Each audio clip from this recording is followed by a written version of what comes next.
Welcome in to another episode of the My Two Bits Gators football podcast. This is season 3.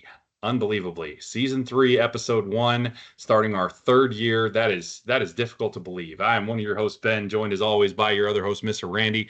Randy, how we feeling tonight, man? Season 3. Let's do this. What is shaking, my man? Season 3. Let's get it.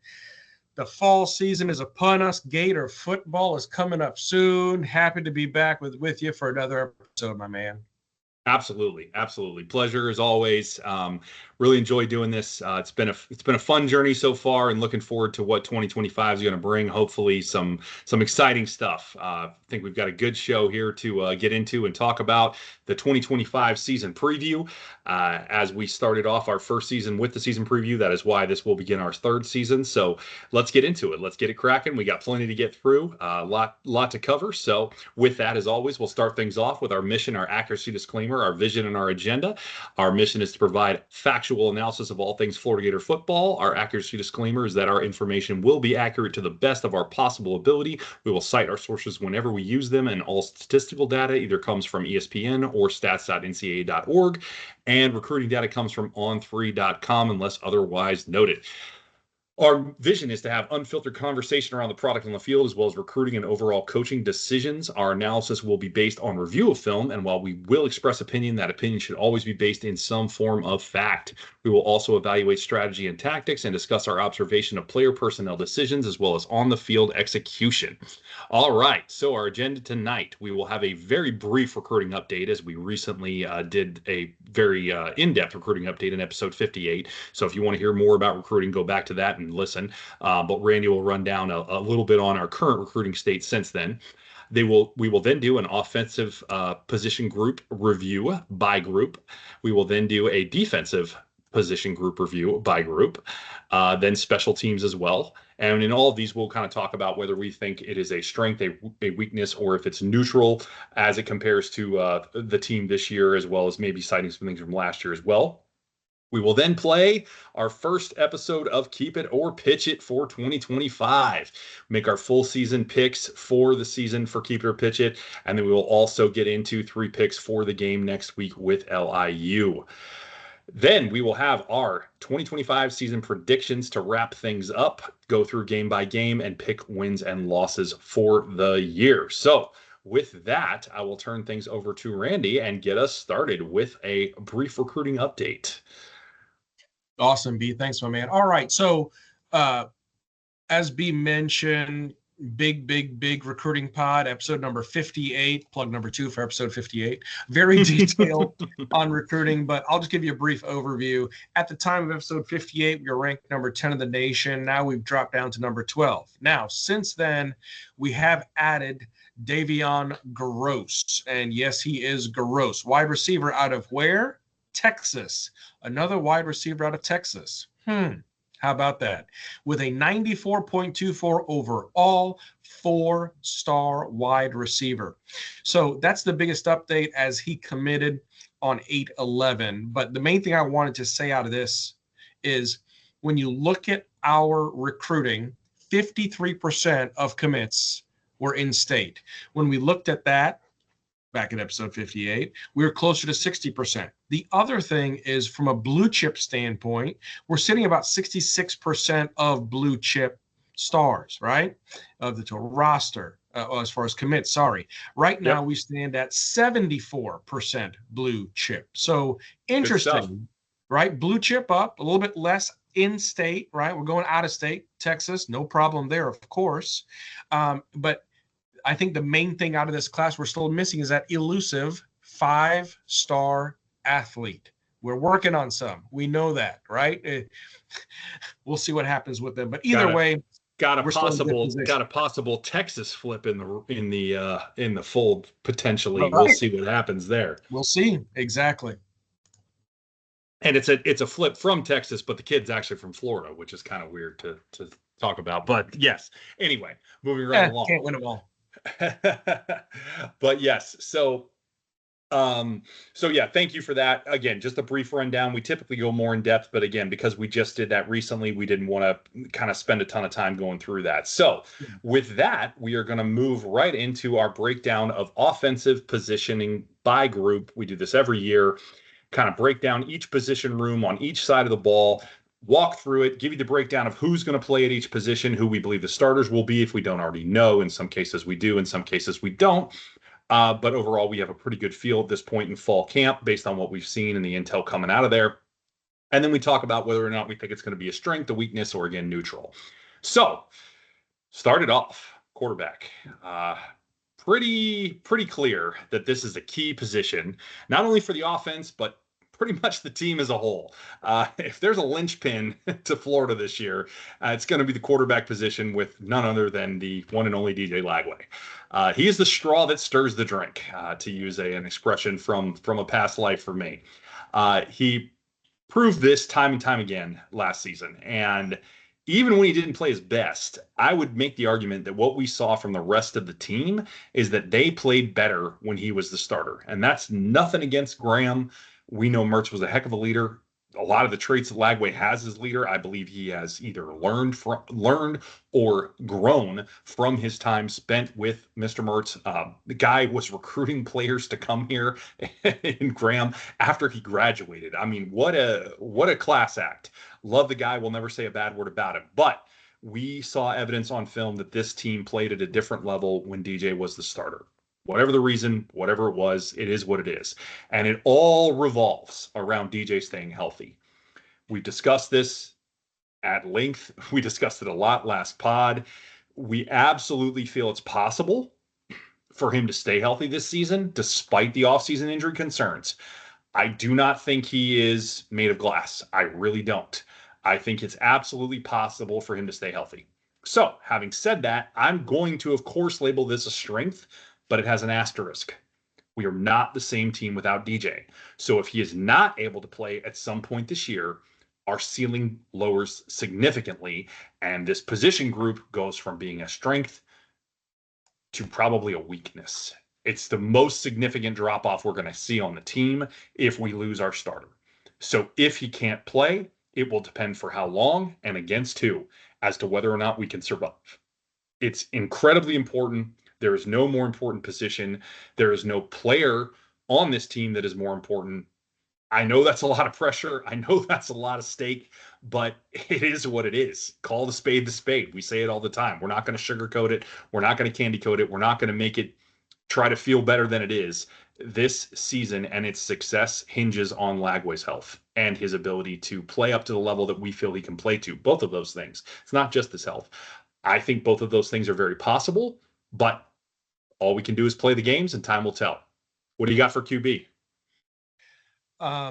You only said important 6 times. So I think it's important that Lagway. It might be.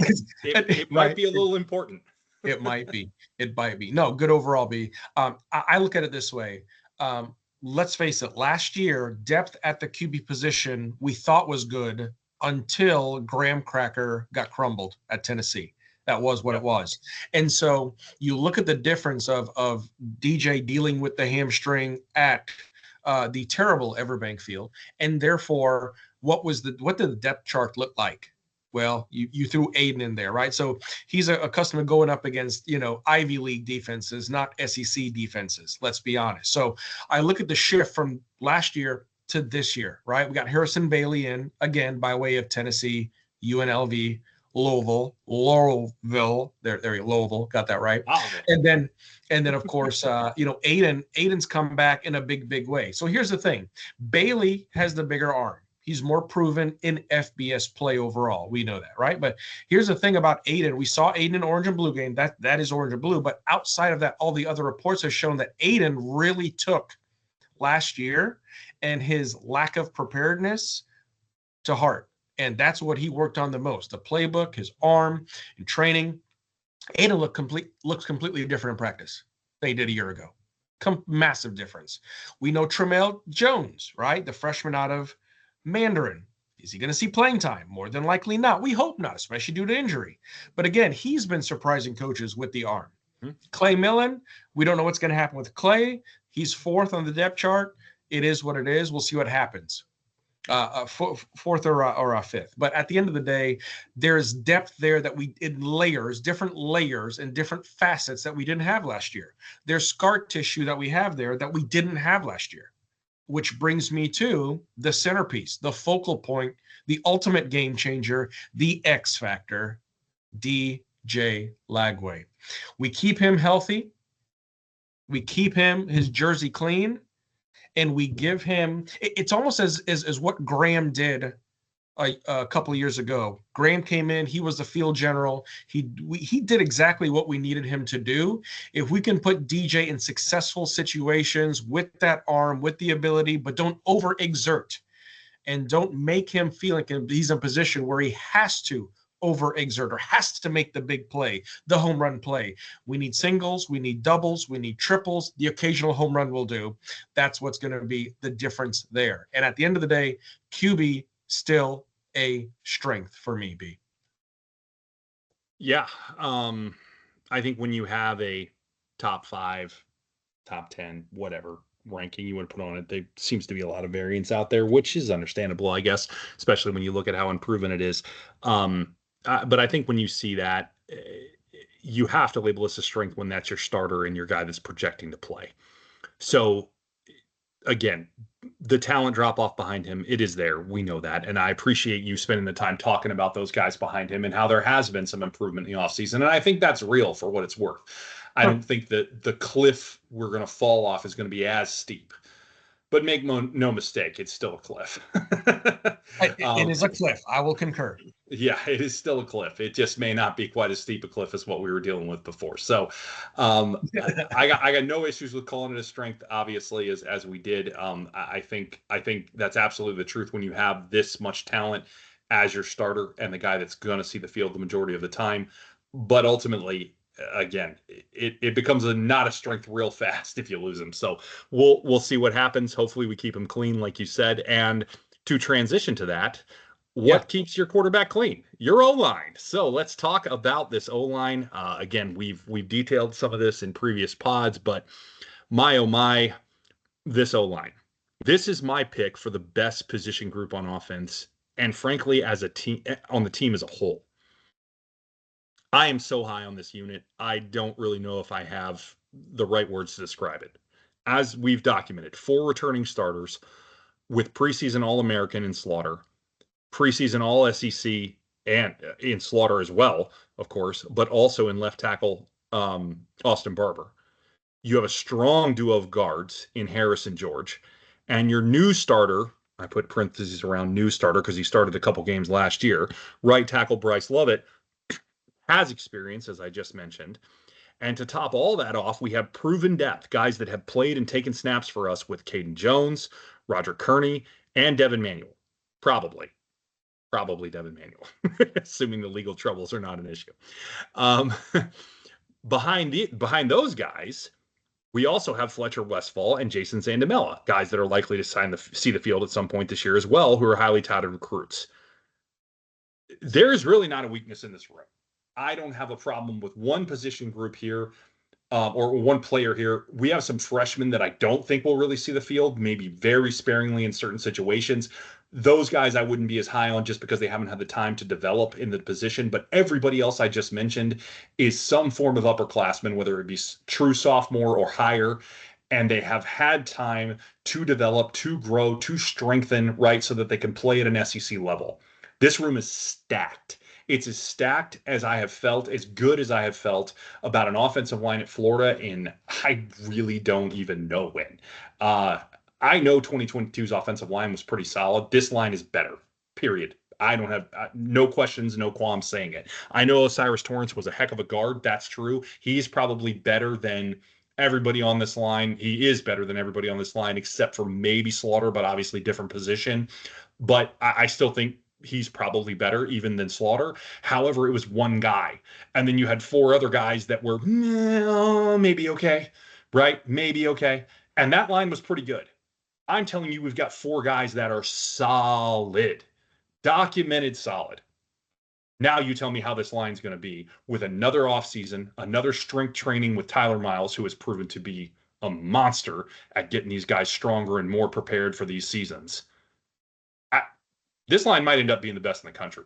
I'll put it out there. Not saying they will, but they could be. They're already being ranked in the top 5 almost unanimously across boards. So you tell me how this is not going to be an elite offensive line this year with a team that loves to run the ball and have that feed into play action where you need pass protection, obviously, to facilitate that. And this line's going to be able to do it in spades across the board. This is a great news story, everybody, if you're a Florida fan. I don't have a better news story for you than this offensive line. What do you got on them? I probably know the answer, but strength, weakness. Oh, neutral? I didn't even put it in here. I think strength, I know where little bit strength. Really? Oh no, man, I'm shocked. No, top to bottom strength. Couldn't feel better about this group, obviously, by my passion in my comments there. It was radiating off my my speakers. Phenomenal. But I can't disagree, right? O-line is really going to be one of those gems in position groups this year. Austin Barber at left tackle, Najee Harris left guard, Jake Slaughter at center, Davian George right guard, Bryce Lovett at right tackle, and probably, Ben, one of your biggest wishes is the movement of Davian George, right? Yep. Over from tackle to guard. So we called for it, and man, did he deliver. He delivered, right? So awesome. Rob Sale, appreciate you. Shout out to the Sailor. Yes, indeed. Outside of that, Caden Jones backing up, Rod Kearney backing up, Jason Xander backing up. Devin Manuel, we'll see what happens. TBD. Either way, we've got depth. We have scar tissue. I know I say that a lot, but we really have a lot of scar tissue, and there's experience. There's a lot of snaps in those hands, in those knees. You have a lot of guys here. Barber, Harris, Slaughter, and George. And Lovett, we know, came on last year, showed he was capable, showed he was intelligent, showed he knows how to turn other 300-pound bodies. And I love what you mentioned in there about the run game as far as what this does for the gaps, what this does for our running back core, and which we'll get into later on. Mm-hmm. I absolutely agree. This is a strength, mainly because of the depth, the scar tissue, and everything else that this line has been working on, especially when you look at what they did to return. And I see them almost like the defensive line. I know we'll get there, but I see them as coming back united like glue to prove a point as far as what they can be in their full potential. Absolutely a strength of this position group. Yeah, 100%. And you do mention scar tissue a lot. And let's take just a second. In case somebody missed what you talk about with that, because I feel like you reference it a lot, but maybe we haven't actually talked about what you mean by that. Give just a 30-second breakdown of what you mean when you say scar tissue for those who might not be familiar with what you're saying there and why it's so important to you. See, so from a couple of reasons, right? When you look at scar tissue, I look at it from a couple different things.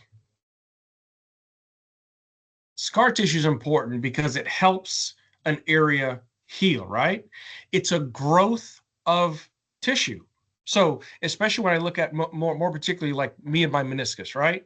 I had to tear my meniscus, you get scoped, and typically what's replaced with is scar tissue.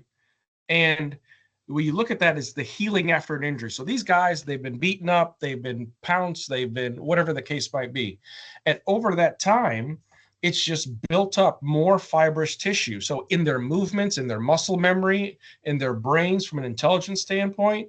And so those are the things that I think make a huge difference when we talk about the continuity of a football team, and not just that the skill players, as we talk about with SEC football in the trenches, those factors make a huge difference.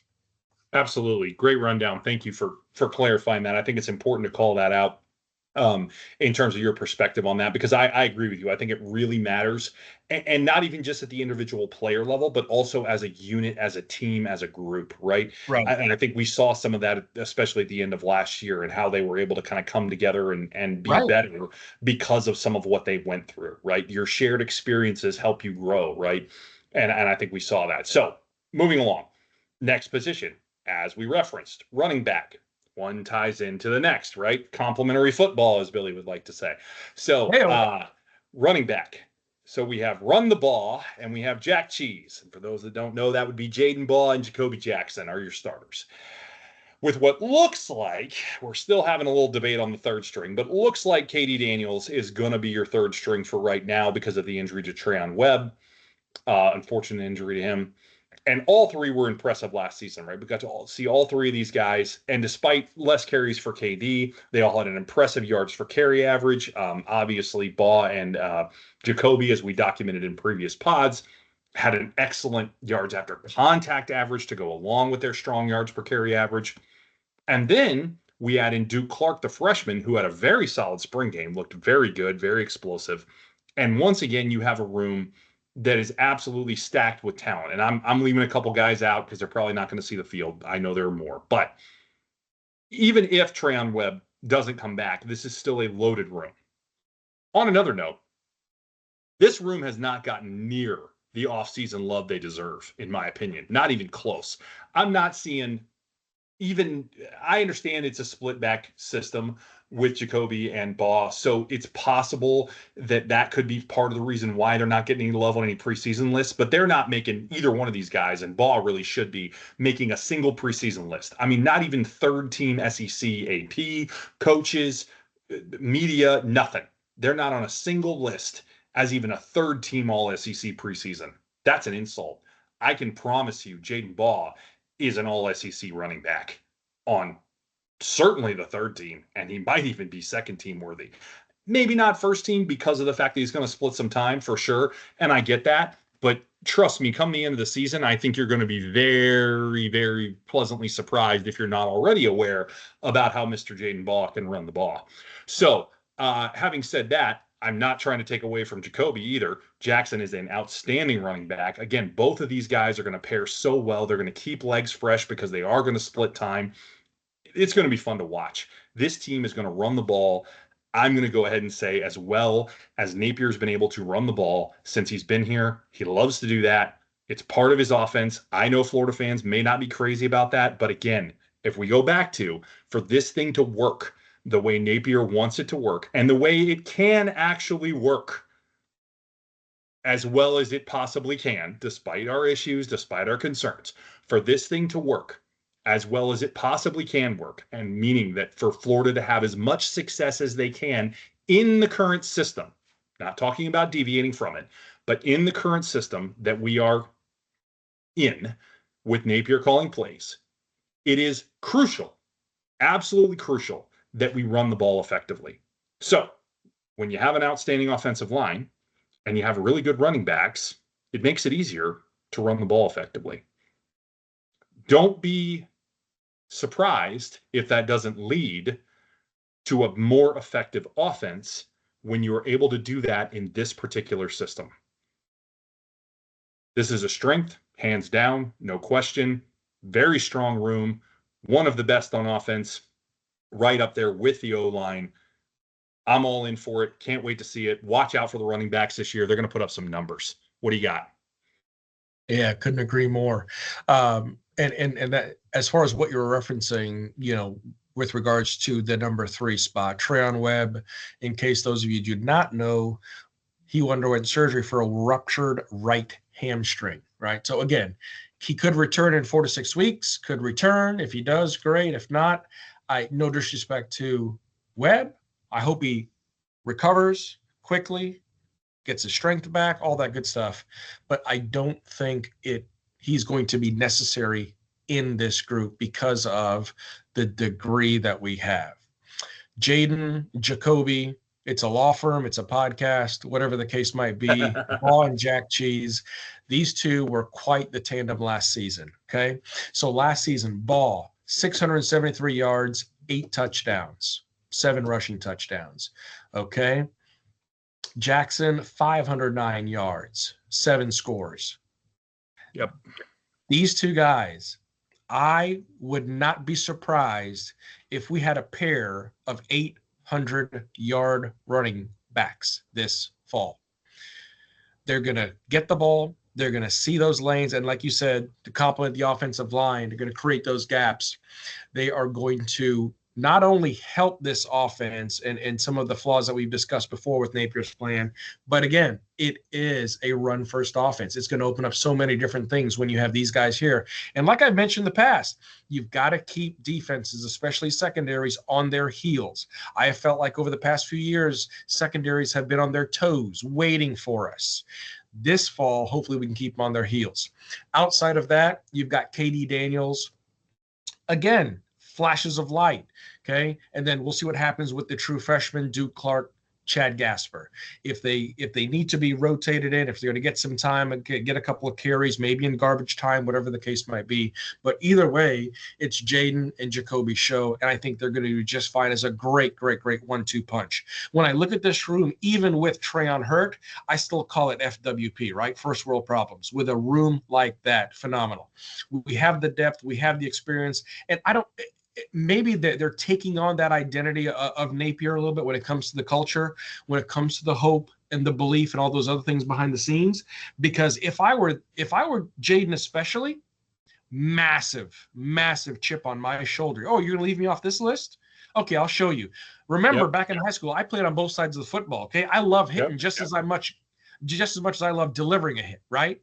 So, at any point, like I said, I don't think it's out of the ordinary. They're going to go for 800 plus yards this year. I would love to see both of them amass 800 plus yards and just make defenses' knees shiver. To that end, absolute depth, experience, the star quality, it is a strength. Yeah, absolutely. I'm going to take you one further. I think Baugh flirts with and really has a potential to hit. I won't call for it, but he absolutely knocks on the door of 1,000. 1,000, yeah. And I'm with you on Jacoby hitting 800. So I'm going to call for closer to 1,800. Maybe not quite hit the 1,000, but it's real close. And Jacoby gets 800. So I'll absolutely say they both get 800. But I think Jaden gets.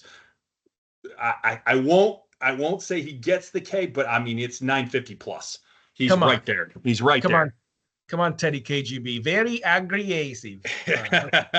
I'm really high on this room. And again, I'm really high on the fact that I think Napier is going to be able to lean into it the way he wants to, because his O-line is going to be there. That's the thing about it.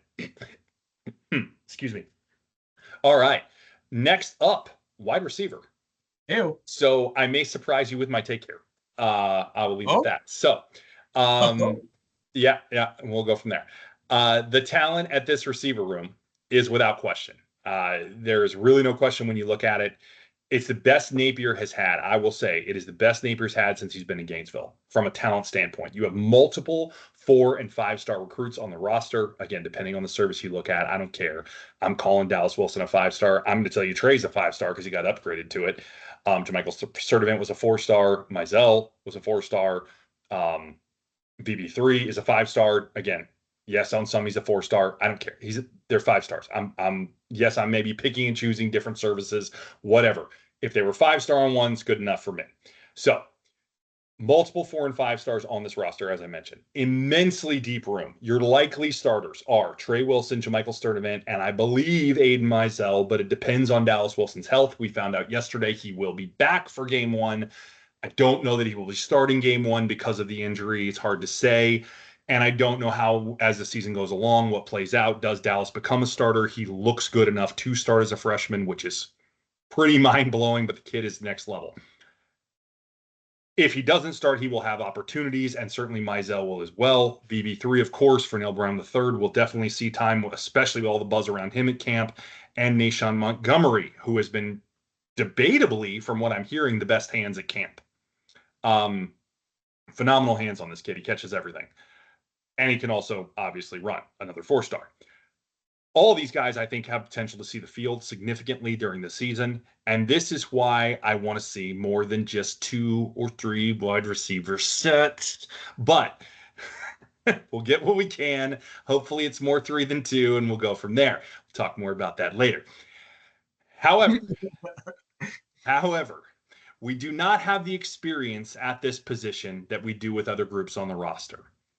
Therefore, I'm going to go conservative here. more conservative than I would normally, and I'm only going to go neutral, which is crazy. It's absolutely nuts with the talent in this room. But I don't have any real proven production outside of Trey and a little of JaMychal on another team and flashes from Aiden. I can't call that a strength. I can't do it. I can't call it a strength in good conscience, even though the talent meter is off the charts, the speed meter is off the charts, the physical attributes, right? It's like picking Anthony Richardson at fourth off nothing but measurables, which is what the Colts did, and now they benched him. You can't just pick off measurables. You have to see some kind of production that justifies the talent that you have on paper. So because of that, I'm going to go neutral. However, the upside for this being an absolute strength plus category by the end of the year is 100% there. But for now, I'm neutral. Prove me wrong, boys. I want to be proven wrong. I want this to be a dynamite room. But for now, I stick with neutral. What do you got? Wow.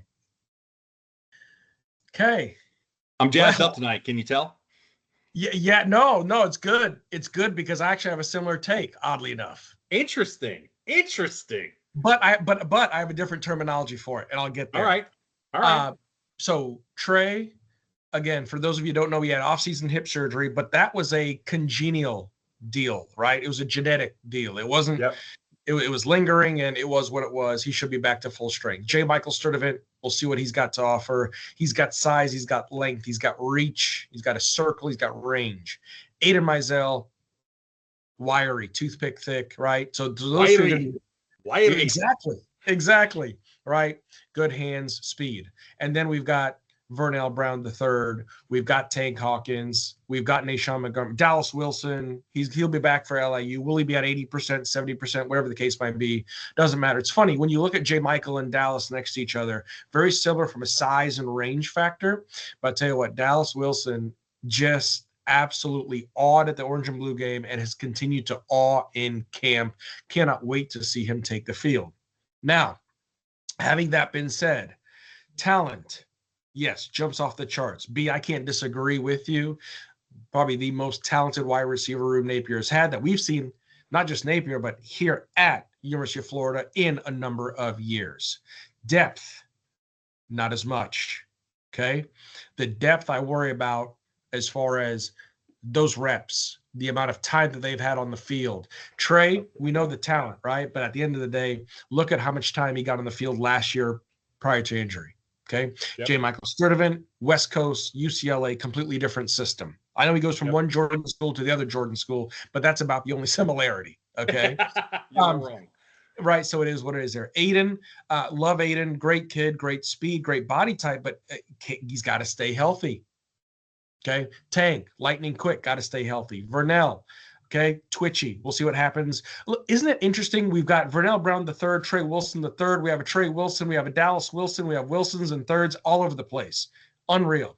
Nashawn Montgomery. You want to talk about law firms, baby. Exactly. Nashawn Montgomery. You want to talk about hands for days? Nashawn Montgomery. Okay. Yeah. I don't know what he puts on his hands. Maybe it's that solution that the guy from the Replacements, Orlando Jones, put on his gloves. I don't know.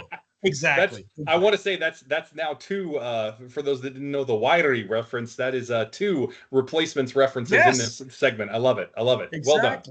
So having that been said, I want to say it's a strength because if you just look at the paper, it's a strength.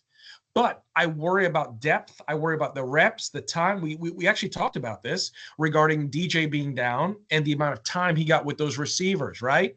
As far as how they're being utilized, how they're going to line up in those routes. So I'm going to call it a new strength, a new strength. A new strength. a new strength. So that's cheater. You're a cheater. Yeah, neutral and strength. But no, I kid, I joke. But at the end of the day, I have to put this room right now at a neutral because of the reps, because of what that depth does not look like when it comes to game time situations and how they react to those SEC defenses. Neutral. I'm going to stop it there, B. So if we have any new listeners to the pod tonight, I feel we should take a moment and tell you that we do not discuss these takes beforehand. We set up this agenda, we talk what we're going to talk about, and then we write our own points and we find out what they are live as we record. That's how we do this. That's how we keep this. We think it provides a very playful back and forth that we like to have, as you've hopefully seen already. But we do not know what the other one is going to say as far as the actual meat and potatoes of the talking points. So it is remarkable that we align as much as we do on some of this stuff, and we don't always. We do definitely disagree, but it's funny that some of this stuff comes together the way it does. So that's pretty remarkable. I thought for sure you were going to have that as a strength. I did not see that one coming. That's funny. All right, I did. I was doing my notes last night and I changed it because to the points on paper versus application on the field, using the offensive sets, so on and so forth. Okay. Yeah, I agree. I think that's where we are right now. And again, the upside is tremendous. Absolutely. Maybe the most upside of any position group on the team, but it is just not at a position right now where I can say that it's already there. Right. So moving along, tight end. Last position group on offense here. Okay, so returners are going to be Hayden Hansen, Tony Livingston, who will be your starters in all likelihood, with Amir Jackson likely to get fairly more, I would say many more reps than he did last season. Still not going to be your starter, I don't believe. But this group will be solid for Napier's scheme with the tight ends. So I've heard a lot of talk about the tight ends in the offseason at Florida. Oh, they're not that great. They're just average, yada, yada, yada. Here's the thing. I agree with that from like a talent standpoint, but here's the thing about Napier's offense. The way he wants to use these guys, the way he's going to use them to block more than he's going to use them to catch passes, these guys are perfect.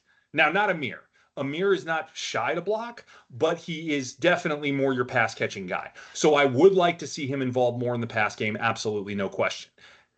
But that's not really Napier's offense. It's not how he's used them historically. Could he potentially do something there? Could Callaway maybe work some stuff in, design some stuff? Oh, I'd love it, but not counting my chickens on that one. So when you look at Hayden Hansen and Tony Livingston, they're the guys for this offense. They fit perfectly. They block really well. They do their assignments. They're capable pass catchers. Their route running may not be spectacular, but they can get open because this offense is designed for them to only be there kind of as needed, as necessary situationally. And for that, they're great. Honestly, they're great.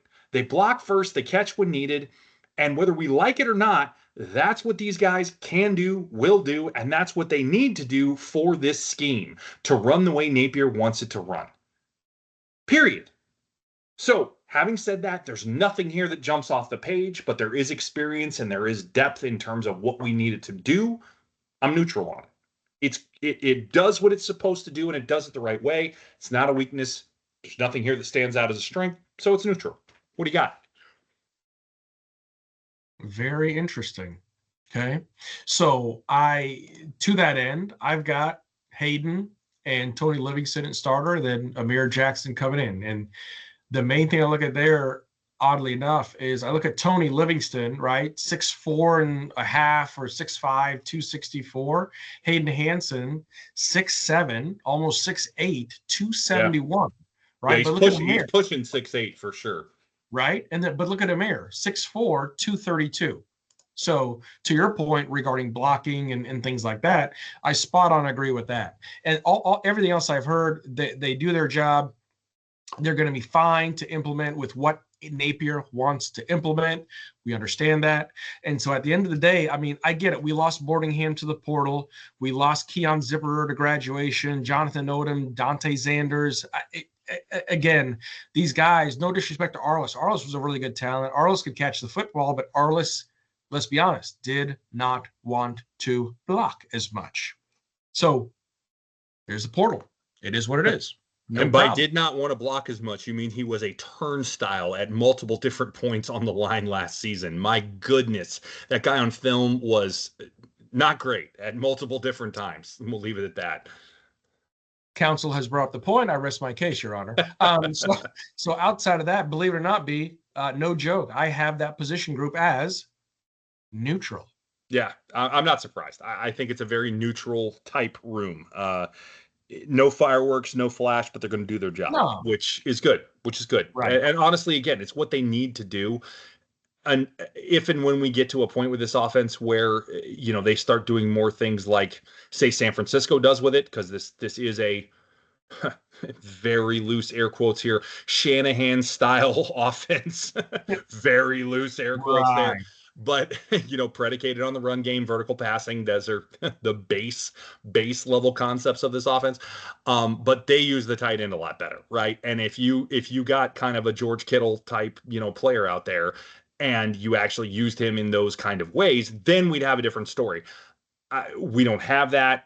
We're not going to use it that way. So for now, again, I agree. I agree. It's neutral. So with that, we will wrap up offense. So we are in alignment there across the board, which is unusual actually for this. 3 strengths and 2 neutrals. So interesting. We'll see how that plays out. Let's switch it over to defense. Get us started off. All right, so we'll start with the D-line here, and a lot of big things coming back from D-line, especially when you look at Mr. Tyreek Sapp, delivering noise, receiving noise, all the smoke, right? He wants it, and it's great. I love to hear him respond to the media, especially with various quotes here and there. And I do believe that the dumpster fire that is down there in Coral Gables is going to have to answer to a lot of different things. Either ways, yep, that is what it is. They maybe barked up the wrong tree with some of that smack talk, man. I don't know. I'm telling you, it's almost a done deal there. But with Tyreek coming back, so Jamari Lyons, if those of you remember that name, coming in, redshirt junior last year, just I want to say it was in fall camp B, maybe 2 weeks before the season started. First snapped his ankle. Yeah, first scrimmage. Snapped an ankle. So he's going to be back. Jamari was a big get back in the day. So he's going to be ready to go for this season at your nose spot there. And then you've got Caleb Banks, redshirt senior. Caleb coming back possessed, coming back for a big way. We've read about him. The reason why he came back to play with his brothers, to play with his position group, to prove that he still has a lot to give. And he enjoys playing in front of the Swamp. So I can't, I mean, just phenomenal, especially with Sapp. In all honesty, I really thought Sapp and Banks were gone at the end of last year. Yeah, I mean, Banks for sure. Sure. Yeah. So that's going to be interesting there. And then in that edge position, we've got George Gums. Oh boy. Can't wait to see what he unleashes this year because, of course, a little bit banged up towards the end of last season.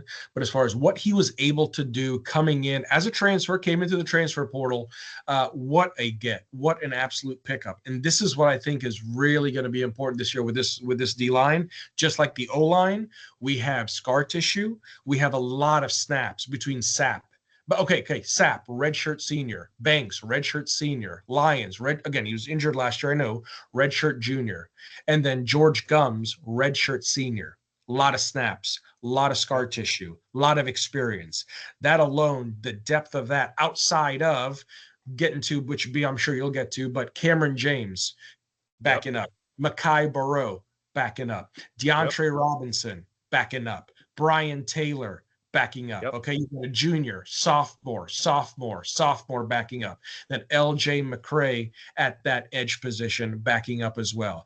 I have nothing else to say, but this D-line is going to be an absolute strength when you look at what they finished the season with last year. Hopefully some of that momentum carries over, and that rhythm and that tone and the expectation and all those things that we talk about carry over this year. So that's why I have to say this group here is an absolute strength as a position group. Yeah. I could spend 20 minutes here. No joke. I will not, but I could. There is so much to talk about in this room. I'll start with edge. Potentially be one of the best in the SEC. Hands down. I have no problem saying it. I will call it out right now. Take your note. Keep your receipt. Come back to me at the end of the year and tell me that this room didn't end up being one of the best at edge that the SEC had to offer. Sapp and Gums look to be your starters, as mentioned by Randy. And could really cause some havoc up front. You've got McCray and Cam Jackson backing them up for now, but McCray is hurt at the moment. Not sure exactly how serious. Nothing season ending, certainly, and I don't think it's going to be too long. But watch out for Jaden Woods. Just got named All SEC Freshman preseason by On3 today. Could have been yesterday, I guess, but just recently here, all SEC freshmen. Also Dallas Wilson in that group, by the way. And don't overlook him. He has had an absolutely outstanding spring and fall camp. He is the talk of the room, quite frankly, heading into the season. Kid is an animal from what they are saying. He's just living in the backfield as a freshman against a really good offensive line. Just take that one in. So that's what I have in thoughts on edge. Again, I could spend a lot more time there. I think Sapp is going to have an outstanding year. I really do. I think he's coming back with a purpose and a plan. And I think you are going to see some really good stuff from both sides of this line as far as a pass rush goes, but also as far as being disciplined against the run. I think it's going to be really good. On the interior of the line, as we discussed last pod, the starters are solid, but with Banks just getting hurt, injuries are a definite concern here. However, a note that I don't have written down here, but that I do want to call out, Joseph Mbachu is making noise in camp. He had a phenomenal scrimmage on Saturday. He is absolutely coming up the ranks of the depth chart. He may even pass Brian Taylor and potentially get into the rotation somewhere. He's not going to be a starter, of course, but he is making noise. This kid is a talent. He is a freak athlete for his size. He is really looking like he could potentially do something. Don't forget the name Joseph Mbachu. It really could be something that you end up seeing before the season is over. So Banks' injury looks minor. He should come back. I don't know if he'll play against LIU. He's day-to-day, but frankly, we don't need him against LIU, so I don't care if he does. Obviously, we also have Barreau and Jamari Lyons, as Randy already said. Again, we have to watch depth there, but we have enough guys. We have Tavares as well there. Some of it is a little unproven, but again, I'm loving the stuff I'm hearing about the guys behind here. This is a strength as long as we don't lose too many guys to injury and run into depth concerns. It is absolutely a strength. Edge is a strength almost regardless. We would have to have huge injury issues to be a problem. Again, It's the interior of the line where my only concern lies, and it would only be if we lost multiple guys to injury. One we can afford. Obviously, we don't want it to be Banks. I hope he's back and it's not an issue. But anybody else, we can lose a guy and be okay. We just can't lose too many because there is some softness there from a depth standpoint. But otherwise, it's a strength. I mean, no question about it. This is maybe even the strength of the defense. I don't think I have it called that way. I don't, but it's close. It's close. So moving on. Nice. I like a couple good call outs there. So I think we have to come up with something for Mbachu. I'm thinking something like Mbachu's got you. I don't. I love it. Oh man, that's I'll work great. on that. For those of you referencing, we are both fathers.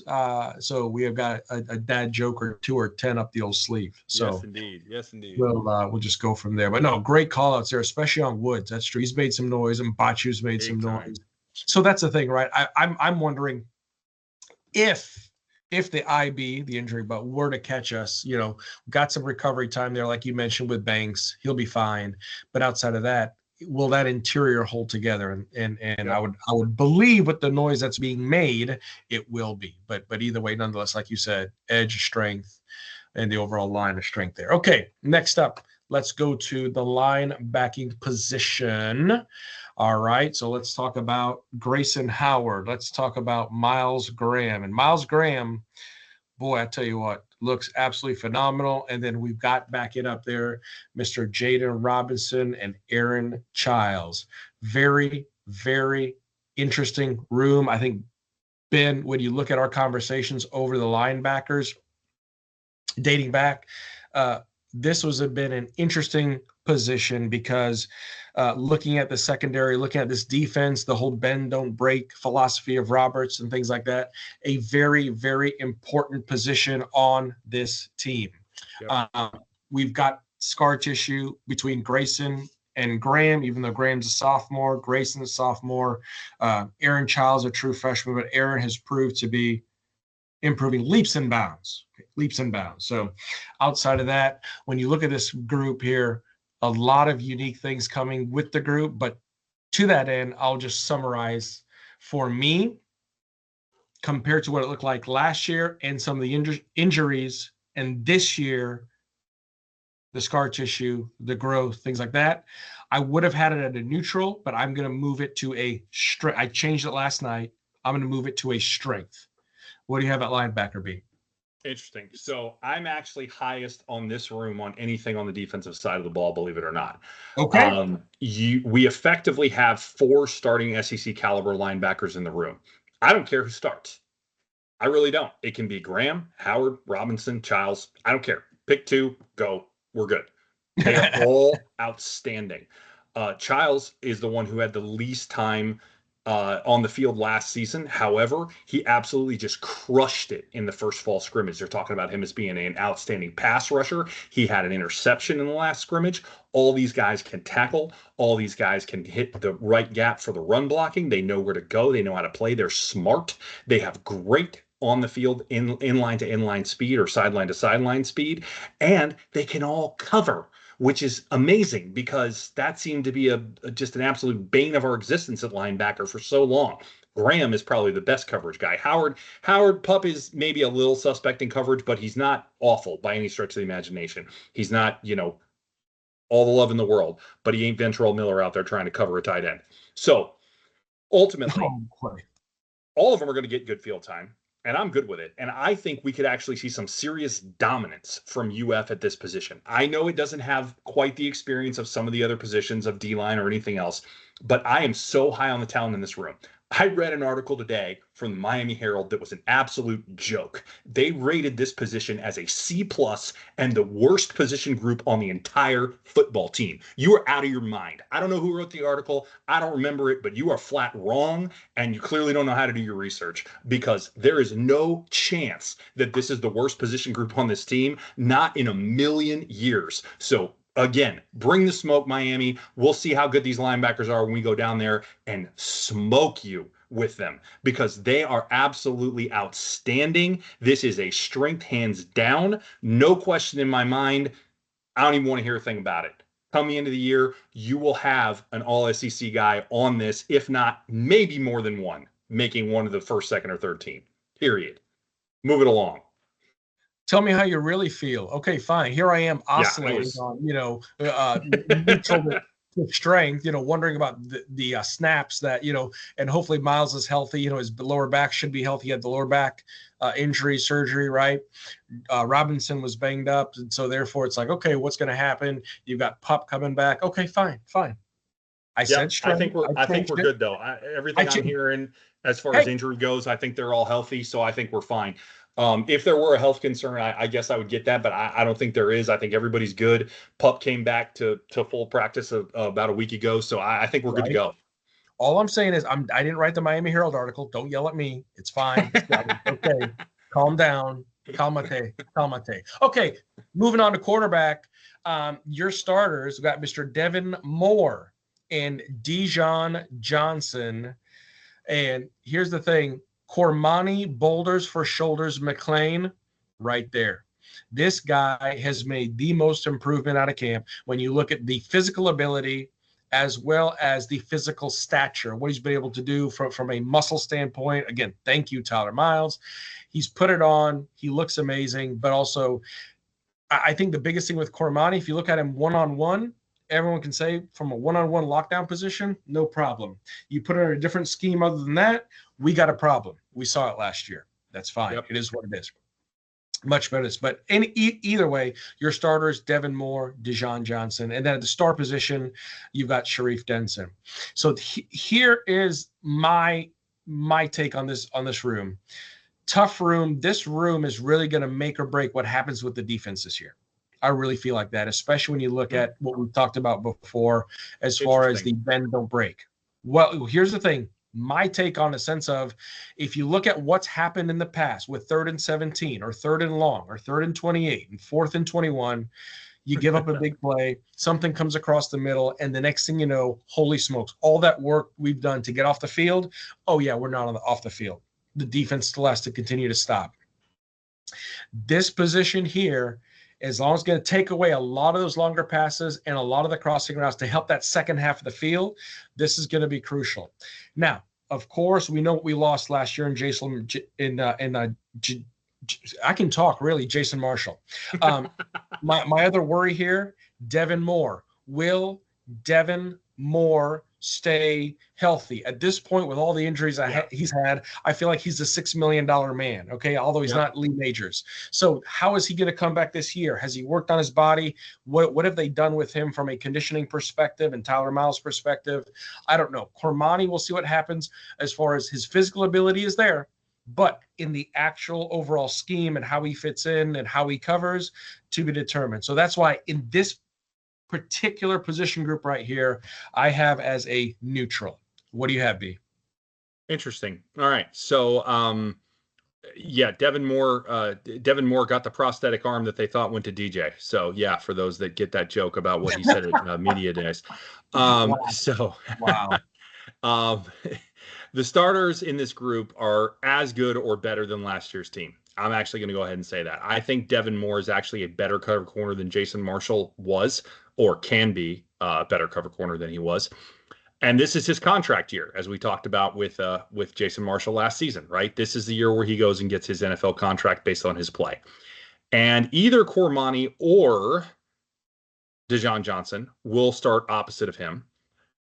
Looking like it might be Cormani from what I'm hearing. He's really showing out at camp, as you mentioned. Very, yeah.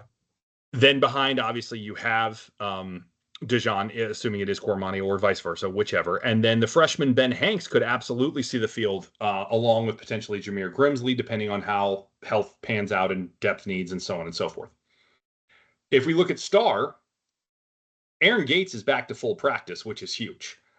Puts us 3 deep there with Sharif Denson, who is probably the starter, as you mentioned, though it could be close with Gates, man. Gates played really well in the second half of the season. Is a little suspect in pass coverage at times, but he also did play well at times too. So a little hard to say. I do think Sharif is the better pass defender, though, clearly, when you look at it overall on film. And then Josiah Davis can play there as well at the nickel. All these guys have shown a position to play this. I do see Gates as being kind of the most explosive guy back there, as being able to make the most plays. But again, he also can, I wouldn't say make the most busts, but I've seen him make more mistakes. I think Sharif is your most solid all-around guy there. Just needs to be a little bit more sure as a tackler, and hopefully that's something that can develop here. So overall, I'm actually going to put this one as a strength. I think we have enough depth, enough talent, enough experience here that I'm going to call this a strength for this particular room. It is a position where we have shown that we get good play out of our corners. We've gotten pretty good play out of our nickel since Billy has been here, once Trey Dean was off the field.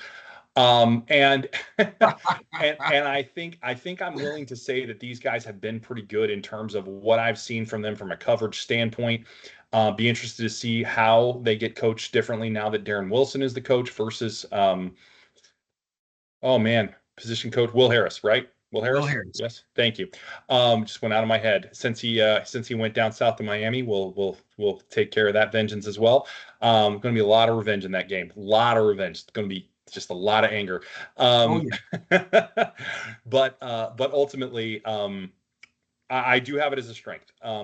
I could be wrong. I might be going out on a limb here. I don't hate your neutral take. It could be neutral too, but I think it's Devin that's got me there. And if he gets hurt, yeah, again, that could change it. But I think he could really just be an absolute lockdown, shutdown corner this year, and that's probably why I have it as a strength, I think. And folks, that just goes to show we do not share notes before the recording, and this is live. We finally disagreed. So there you go. yeah. Screw you too. No. We might disagree again here, just so you know, on this next one. That's fair. And folks, for the record, I think one of the things that I mentioned to be offline was this defense. And the things that Ron Roberts is trying to do, the things that Sinceri is going to come in and try and do, the scheme, the methodology, all those things behind it. It's up front. We feel the most confident in, and it's at secondary, behind the field when you look at what's going to happen after the line of scrimmage when it comes to limiting explosive plays, limiting busts, things of that nature. That's where this secondary is going to make the biggest difference for this defense. Which they did last year, for the record, right? We did a good job of limiting explosives last year, right? We gave up the stuff underneath last year. That was the difference as opposed to the year before. So, I mean, I think I have faith in limited explosives. It's just a question of what does it look like as far as your underneath coverage is, right? And I think that's the question mark. So anyway, moving along. Well, it's that, and obviously, if it's one of those things where you're giving up 7 yards here, 8 yards here, 9 yards here, 6 yards here, and that offense is continue to march down the field on Yep. you, it'll death by 1,000 cuts, right? Okay, Exactly. Exactly. Anyways, right to that end, let's go over to the safety room, right? Yep. As far as the safety room goes, you have Mr. Bryce Thornton, who had a phenomenal year, especially at the end of last year. Bryce Thornton, I'm just going to say this, looked like a different player. Yes, he did. Just Agreed. talk about a 180. Yep. Who are you and what have you done with Bryce Thornton? I think he's an alien. Somebody call Men in Black. Okay. Anyways, this year he's a junior, plenty of scar tissue there. He's your starter. Okay. More than likely going to be backed up by Drake Stubbs. Interesting there. So then, I got some different intel on that today. I think it's actually going to be Laganza. Fair. Well, see, and that's the other thing too. I've got Castells back there, and then you've got Laganza back there, and also Michael Caraway. Yeah, right? I think Caraway and Laganza are going to be backups from what I just read today, and I would have had that different until today, but I just read it before, so I think it's going to be Caraway and Laganza as your backups. There you go. Late breaking news, right? So Thornton, Castells, your definite starters. Then Laganza, Shady Hayward. What a nickname. And then Michael Caraway Jr. kind of back up. So we'll see what happens with this safety room. We need Bryce to stay healthy. Jordan. So here's the thing. Probably out of all these players, Jordan Castell, we've seen him. Okay, B, I'm not going to speak for you. I've seen Jordan make great plays, and I've seen Jordan forget how to play. And so having that been said, given the scar tissue he has, you would think it'd be better, but I don't know if Jordan's going to pull it together this year from that entire perspective as far as what he does in coverage, what he does to put his position group in the best position, no pun intended, to succeed. That's my biggest delta for this entire group, and that's why I have to put it as a neutral. All right, I'm going to leave it there. B, we are going to disagree. So I want to point out that you had no weaknesses, not one, and that's okay, because that goes to show how talented this roster is on paper. I don't fully disagree with you. I am going to have one, spoiler alert. It's coming right now. But I'll back it up here, and it will be my only one. So again, I think a lot of talent on paper here. You had one more neutral than I did. Yeah. Well, I guess two more now, but and I had one more strength than you did, but now I'm going to have a weakness. So I think overall a ton of strengths, a lot more strengths than anything else. And again, it just goes to the talent that this roster has on paper, along with the returning production that this roster has, right? You combine those two things. We had a pod 2 years ago, a year and a half ago, maybe, where we talked about that the problem we felt with this team, especially defensively, was that they had a ton of talent, but that talent didn't have experience, and that the guys with this experience weren't as talented. We talked a ton about this, and we just said, if we could just get that talent with that experience, guess what? We're there. We have talent that has experience now.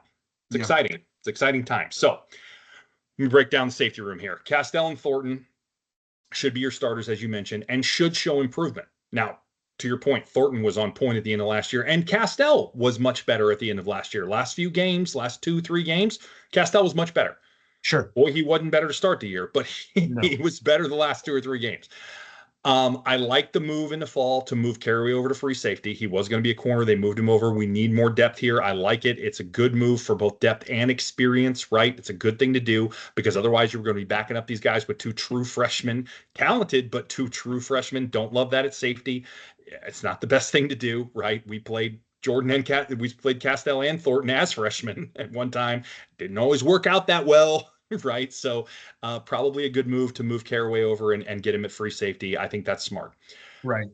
So I have some concerns regardless, not just because of depth, but also because of things we've seen in years past. I called for this to be neutral with the potential to be a strength last year.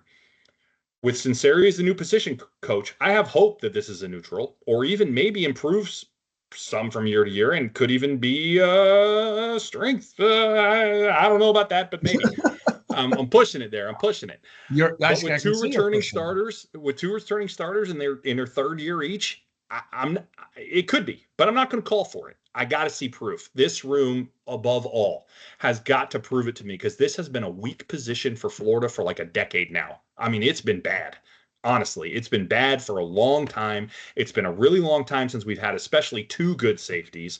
I would love it if we could, but we have depth concerns, as I already mentioned. We have two freshmen waiting in the wings. Again, I don't know if Drake Stubbs is going to see time, but he could. As you mentioned, Shady Hayward is going to be a backup in all likelihood. Very young. I don't have enough here, even with two potentially talented starters, Sure. to call this even neutral. It's too soft. It's a weakness for me. Prove me wrong. I want you to. This room needs to be neutral for this defense to be effective, and maybe even needs to lean towards a strength for this defense to be really effective. I don't have it there right now. And I think this might be a soft spot, and I think we could actually have some problems here. Hope I'm wrong, but it's got me concerned. It's got me concerned right now. We'll see what happens. If Castell comes out improved, if Thornton comes out improved, if these guys are communicating better, if they're knowing their assignments better, if they're quarterbacking the back four of this defense better, which I have hope for, but you got to prove it to me. If that happens, we're going to be good. If it doesn't, we're going to be right back to the same movie we've seen at safety, and it's not pretty. It's not pretty. All right. Moving along, special teams. Let's move it through. Kicking game, Trey Smack.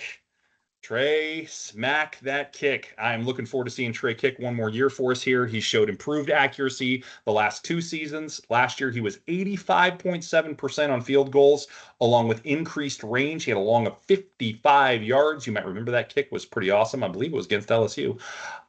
Excited to see the next steps that he takes with the top-rated kicker, as a freshman waiting behind him in the wings. It's Evan something. I don't remember his last name. I think it's Evan something, or Ethan. Is it Ethan? Evan Noel. Oh, Evan. It was Evan. All right, I was close. But I am waiting to see Trey have a great year. Hope he gets in the running for the Luke Rosa. That would be awesome. Don't know if that'll happen or not, but looking forward to it. Hope Trey has an absolutely outstanding senior year. Go kill it. Go just absolutely crush. Really great kicker, and really have enjoyed watching him smack the ball at Florida. Pun intended. Dad jokes all day. What do you got for kicking? Hey, Trey Smack, great kid, coming out of Maryland, made 18 of 21 last year for 85.7%.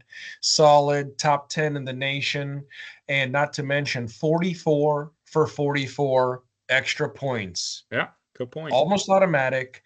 Backed up by Evan Noel, the 5-star true freshman. You got this kid, Brandon Rabasco, apparently has had a great camp. Legs gotten stronger. Now he's kicking from 50 comfortably as a redshirt freshman. Either way, Trey's going to be great this year. He's going to solidify his season, go on to the NFL. It's going to be a strength. Yep, agreed. And I didn't say strength or not, but it is a strength. Good call. Punting. Tommy Dolan transfers in from, should we call him Cheatigan? Maybe we should call him Cheatigan. All right. We got to give him some kind of penalty. They didn't get anything from the NCAA, so bunch of fines. They did. I will say, fines. a lot of people are saying that they didn't get penalized enough. I will say the NCAA fined them like $35 million. That is a significant hit to a budget, especially when rev sharing is a thing now. So I will say they did hit them in the wallet. They did do that. That's something. It is something, but that's about it. Anyway, decent punting average from last season. I believe it was like 43.2 or something like that. It was middle of the road, but he supposedly hit one about 70 yards in camp the other day, and his career long is 71. So I do believe it. Like this kid, heard an interview from him. He's like a punting geek. Like he thinks about all kinds of different stuff, like ball angle and height of the kick and how he can angle different things and all kinds of stuff. I'm not going to go there, but like I'm getting a little Tommy Townsend vibe. And if he can produce even half of what old Tommy boy could do, then I'm gonna be really good with him. So we'll see what happens when you're replacing a great Aussie like Crawshaw. I'm gonna have to see the proof. So I'm not gonna call it for being a strength yet, especially not with that average from last year. Though it is different when you're kicking in a little thicker air, right? You can get a little more hang time on the ball, a little more humidity, right? Ball's a little Ball's a little softer. It's not as hard. It's not as cold, right? You can get a little more in it. He was talking about that too, by the way. But I'm going to call this one neutral for now, and we'll see what happens with Tommy. But I like some things I heard in that interview. I thought it was good. What do you got? Very interesting, my friend. So, Mr. Doman transfer from Cheatagon. I'll give you 10 points on that one, B. 42.6 yards per punt last season, forcing 22 fair catches, 15 punts down inside the 20-yard line. It is what it is, right? We're giving up a little bit on the average, but to your point, very interesting. He's a student of the game. You've got Hayden Craig there in the weights. He's the true freshman boomer of a leg. Love what he's going to be watching Tommy do this fall, and it's going to be his job next year, assuming we don't get someone else in the transfer portal and assuming Craig is ready. Outside of that, really, really tough to lose a leg like Crawshaw. I mean, just the things that he did, how he used to see the field and see who was returning the football and punt to the left, punt to the right, punt it away, punt it with a little bit of left-hand English, the things that he would do to get a little bit more out of the kick and or give his team time to set up for the return. I can't say that it's a strength as much as I love to the things I'm hearing out of Tommy and what they're doing and some of the things that Joe Houston's doing with them in that room. Outside of that, I would say it is a neutral. Yep, absolutely agree with you there, obviously. All right. Last but not least, your returners. This is going to be both kicking and punting.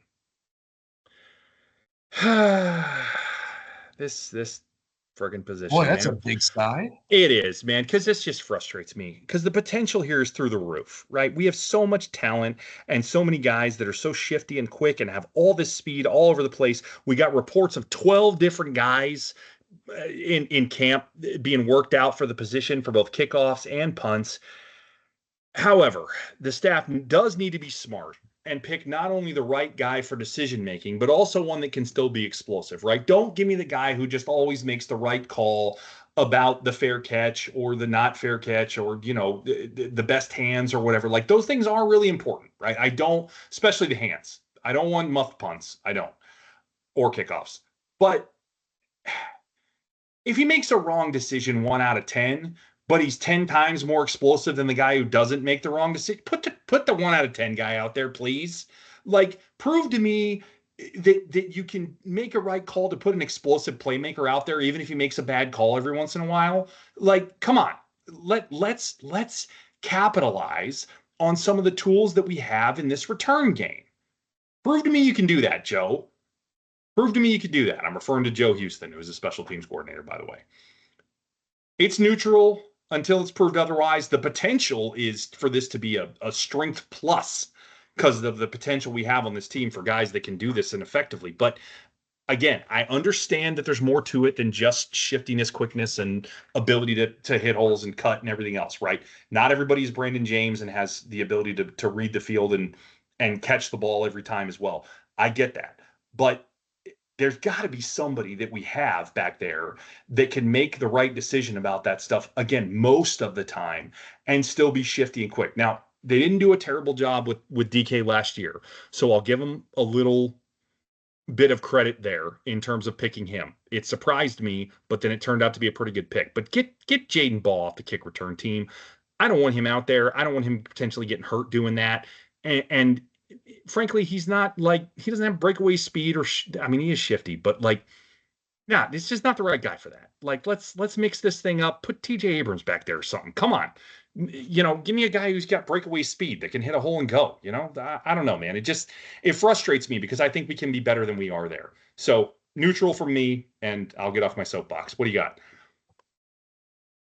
I think you still had more to say. But no, I'm good. But it's fine. In an article read this afternoon at about, 5-something p.m., the main returners, right? So we're going to say punt returners, Tank Hawkins and VB3, Vernell Brown, are favored. You make my day if that's what happens. You make my day. Allegedly, it was either a Gator Country article. I'm trying to find it, but I cannot find it. But Vernell Brown, Tank Hawkins are favored. However, to your point, Jaden Ball is the primary option at kickoff. So I don't know there. I mean, it was interesting. There was a running back years ago, the name that I will not say because he went to a rival school. We used him at kickoff.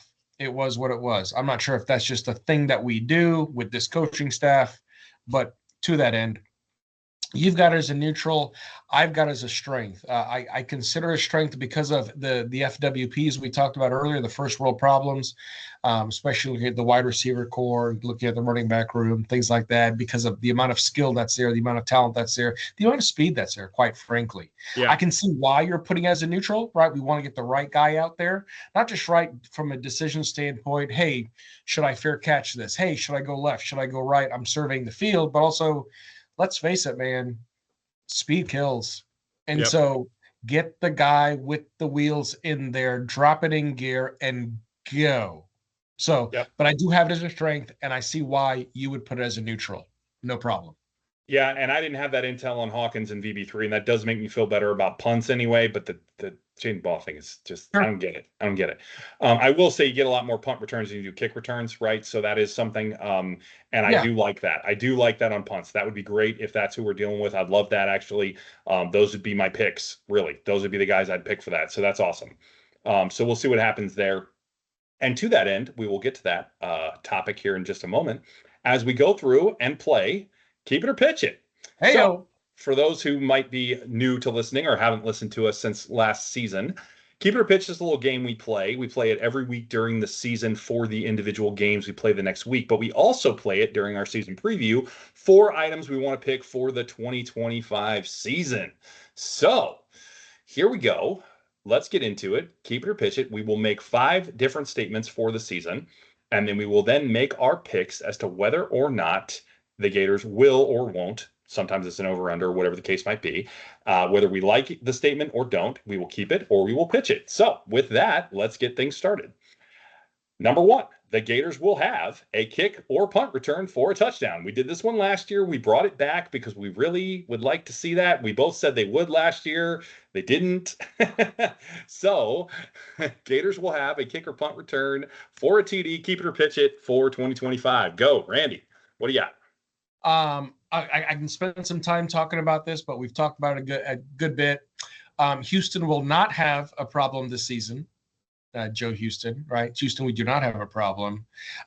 There will be a kick or a punt return produced for a touchdown. I'm going to keep it. I love your faith. I love your faith. We both kept it last year. I'm not as optimistic this year. I do like hearing that about Tank Hawkins and VB3, and that does make me second guess my pick, but I'm pitching it. I still don't think we get it. I want it, and I hope you're right, and I'm wrong. I really do. I want to see that happen so desperately. It's been a long time. Is it still Andre DeBose? Is that still the last one? I don't know. It's been a while, but but anyway, at any rate, I'm pitching it. So all right, moving along. Last year, the Gators defense exploded for 38 sacks. 38. It was one of our better seasons in quite a while. They will continue a strong pace of getting to the opposing quarterback and will have 34.5. So that's your over under 34.5 team sacks this season. Keep it or pitch it. Yeah. D-line, the edges, all right. Better shape this season than the last season. The scar tissue we discussed, and I suspect they're going to start off basically where they left off last season. Not to mention, we are seeing a lot of shakeups along the offensive lines in some of that SEC competition to be discussed. I'm keeping it, B. Yeah, I'm right there with you. As high as that was on that D-line room, if I didn't keep this one, I'd be an outright hypocrite. So yeah, I'm keeping it. I think we do get this done. Now, we did pick this number. You may note that it's lower than what we had last year, but last year's total was pretty out of this world. I'd have to go back and look. It was actually hard to find like past season sack stats when we looked at this a year ago, but we called for 29 last year, and midway through the season, we were pacing to miss it, just so you know. Miss it by 1, but we were pacing to miss that 29 number. So just for a little context as to where we're coming up with this number. So 34.5 is not like some low number just because we hit 38 last year. 34.5 is a stout number. So I think we do surpass it. This edge room looks nasty, and I think we're going to get there. All right, number 3. Under Billy Napier, there is absolutely zero statistical evidence. Not once have we ever truly run a 10 or 00 personnel in this offense since he's been president UF. So, little explanation here. A 10 personnel setup, if you don't know, is a 1 running back, 0 tight end, 4 wide receiver set. That's what it means. A 00 personnel is no running back, no tight end, 5 wide receiver personnel set. That's what those personnel groupings stand for. And again, there is no evidence that we could find anywhere, we looked, that it has ever been run. So you can go back and you might see where we have 4 or 5 wide outs, right? There are 4 guys going out wide for a pass, but one is a running back and one is a tight end, or one is a tight end and the running back still in the backfield. It's not 10 or 00 personnel. So to that end, with the addition of Callaway's increased influence on the offense, we will see at least 5% of the snaps in this offense during the entire season, not one game, the whole year. At least 5% will be run in one of these 2 personnel packages. So either counts, right? Up to 5 in either of these personnel packages. Keep it or pitch it. All right, B. So I had to go to my calculator here. So last year, 2024, do you know by chance how many offensive snaps the Gators had? I did not. Okay, 746 offensive snaps, 2024 in the regular season, not including the bowl game. Okay. So we're calling for like 38 snaps in this personnel grouping, basically. Exactly. So 5% of that would be 37.3. Okay. Okay. On that basis, you take 37 of those snaps, you divide it by 12. That's about 3 snaps a game in 10 or 00 personnel, right? Mm-hmm. Okay, great. Pitch it. Same. I don't know if we'll get. Okay. I don't know if we'll get one all year. Sure. I mean, so for those wondering why we're bringing this up and why we're saying that, Callaway made a comment in the offseason that we'd see things other than just 11 or 12 personnel this year. We don't think he was alluding to 13, which we also run, which means 1 running back and 3 tight ends. We think he was alluding to 4 or 5 wide receiver sets. However, he kind of, I don't want to say backed off those comments in the fall, but he was a little less decisive about it in terms of what, he said we would do what the game called for, whatever the best set was, be that 11, be that 12, be that 13. He didn't mention 10 or 00 there, I don't believe. Maybe he did, but I don't think so. And so the long and the short of it is he kind of seemed to back off that argument, and I'm just not convinced we see it. I hope we do. We're putting it in here because we want to see it, but as you can see, we're not calling for it. So moving right along.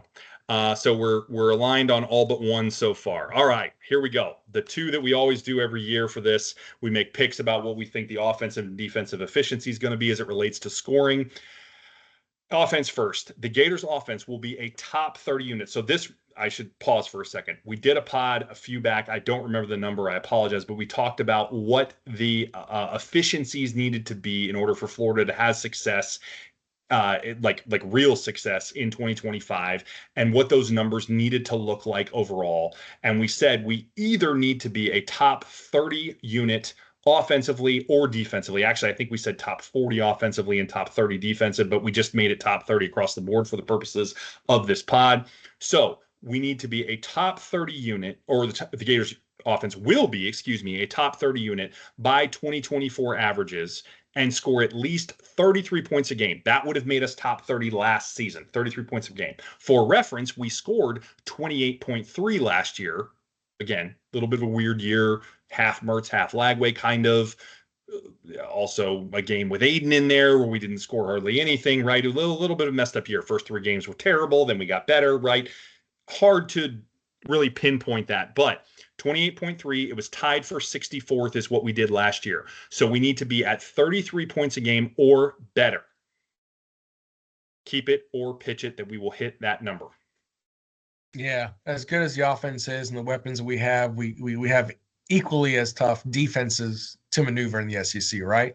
I like the idea of a more efficient offense, a higher scoring offense, Lagway 2.0, the difference maker, the X factor, as we've discussed in previous pods. I just don't think that we can increase scoring by almost 5 points a game in 1 year. Sorry, I'm pitching. I'm with you. I do think this is relatively close.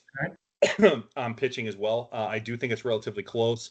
However, I'm with you. I think, we just talked about it, right? We don't expect to see a bunch of changes in the offense. We think it's basically the same thing. We know Napier's philosophy here. He's going to still continue to run the ball as a center point of the offense. He's going to play off of that for his play action. Yes, there would be more deep shots. Yes, there will be more explosive plays, I think. Yes, Lagway is better, right, and can do more things. And assuming he stays healthy, I do think this is a better team. I think we're more effective. All of those things. I'm not down on Florida because I'm pitching this. I'm up on Florida, if anything. I'm very excited about this season. However, I don't think we can quite get to this number. I think we can eclipse 30. I don't think we can eclipse 33. I don't see that. So I do think it's close, but I don't think we're going to get there. So I'm with you. I'm pitching it. Next, defensively, the Gators defense will be a top 30 unit by 2024 averages. And again, we're just looking at scoring average here, and hold opponents to 21.5 points per game or less. Last year, we were a lot closer here, 23.1, tied for 43rd in the country. And as a side note, the first 4 games, I think we were averaging like 34 points allowed or something. So we really brought that number down. I don't think it was quite that high actually because of Samford, but it was close to 30 in the first 4 games. It was up there because of Miami and A&M. It's not pretty. And actually, we gave up, I think, 28 to Mississippi State, I believe. So not a lot of defense going on in those first 4 games, other than against Samford, which doesn't count. So I think when you look at that, there is more potential here, in my opinion. But I'll let you make your pick. Keep it or pitch it under 21.5. Yeah, so that's the other thing interesting is because if you look at the first 4 games, it was 27.25. That's close. If you take out Samford, it's 34. Yeah, exactly. In other words, yikes, as Tommy Boy would say, right? Or actually, Richard said that. Either way, yeah, it was good call. It was Richard, right? So I took out Samford. That's how I got to the 34 number. Then I took a look at the next 2 games or next 3 games: UCF, Tennessee, UK, and that's 18.7. Nice stretch there. Then Georgia, Texas. Those 2 games, 41.5. Then the last 3, LSU, Ole Miss, FSU, 14.7. Again, that 21.5, I vacillated with this one a whole lot, B. I really did. As much as I believe that this defense can do it, like I just mentioned, I have questions on that secondary to see what's going to happen this year. So on that basis, because of that secondary and holding some of those other plays together, I have to pitch. So it sounds like you're very close, but you're pitching it. Yes, sir. All right. I'm keeping it. I think we can do it. I have faith in this defense. As much as I do have some of the questions in scheme from Roberts and kind of how he does things, he has shown the ability to show success. And I think what makes me a believer is that D line and those linebackers and their ability to create just a chaos, right? Whether it's in the backfield, whether it's in the running game, whatever. I think we're going to be able to cause enough frustration and potentially enough sacks, actually, because sacks are really becoming more and more important in the way the game is played. I think we can cause enough of that to get teams off schedule, off balance, off their cadence, right? That we can disrupt enough stuff and disrupt enough drives that we can really mess stuff up. I'm not counting on the turnovers. That's too unpredictable, right? We went on a turnover surge at the end of last year. We can't count on that happening at all, certainly not the whole season. But I think we can account enough for really good high pressure rates in the backfield and at the line of scrimmage that I am confident that this team can actually really play some really strong defense. Also, I would say other than a handful of teams, despite our schedule being very hard, aside from like LSU and Texas.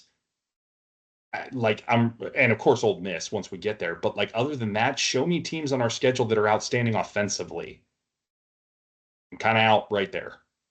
So I think the possibility is there for us to actually be pretty limiting on defense. So I'm keeping it. It is close either way, but I'm keeping it. So all right, so we got two different. I like that. That's good. That keeps some mix for when we keep score at the end of the year. That's good stuff. Yeah. All right, so we'll see what happens.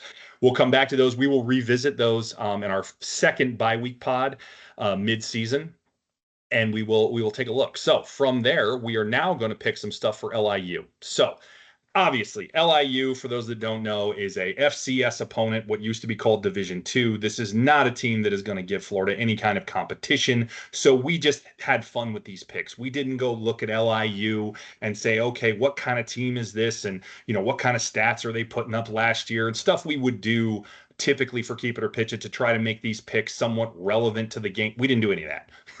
We just said, hey, what are fun numbers? Let's make them up and go have fun with it, right? And we tried to make them realistic. We didn't just pull them out of thin air, but we made it more about the Gators and what we think they can do, because ultimately this is not an opponent that you could really evaluate versus Florida's talent. It's light years apart, right? So I did want to put that in for context here. So Keep It or Pitch It for LIU. Number one, DJ Lagway will sling it for at least, this number may sound low, but we'll give some context in a second, 230 yards against the Sharks a week from Saturday. However, the context is we are not expecting him to play much of, if any, in the second half. I think he could see like a first drive of the third quarter, and that's probably about it, and they're probably going to lock him up, right? We've been very protective of him all through camp, all through the offseason. We're trying to keep DJ healthy. DJ ain't playing that whole game. I don't think DJ's playing much more in the first half. Heck, he might not even play the whole first half. So we threw a number up there that we thought would be reasonable for him to get out there and sling the rock around a good amount. I mean, if he throws for 230 yards and a half, that's a pretty good number, right? So thus the context around 230. So keep it or pitch it. So that 230 number really made me think, B. And as much as I want to pitch it, I am going to keep it. Oh, man, I love it. I vacillated back and forth after we changed this. We had this higher, but we went back and we talked about it and said, they're probably going to protect him. They're probably going to run the ball a fair amount. So we're really not sure how much he's going to throw it. But he likes throwing bombs so much that he really might get here. And these guys are going to be open. I'm probably going to look like an idiot for doing this, but I'm going to pitch it. I think you're right, though. I think he's going to hit it because I think he's going to throw like he did against Samford, man. I think he's just going to absolutely rip deep balls all night and just get the crowd going nuts. I mean, I say all night, all first half. And I think he's going to tear it up. And I think I'm going to look stupid, and he might throw for 300 and a half for all I know. I don't know. But I mean, for those that don't know, he threw for 456 against Samford. I believe that's the number. I'd have to go back and check that. It's going off the top of my head. Don't quote me on it. I don't have a stat to quote. It's going from memory. But that is what we're going to go with is 230, and I'm pitching it, Randy keeping it. All right, moving along.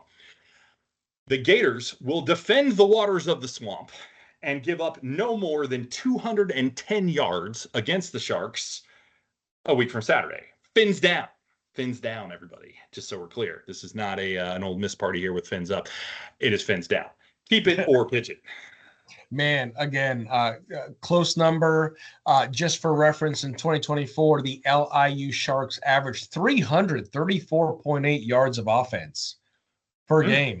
Nice. Ranked fourth in the Northeast Conference.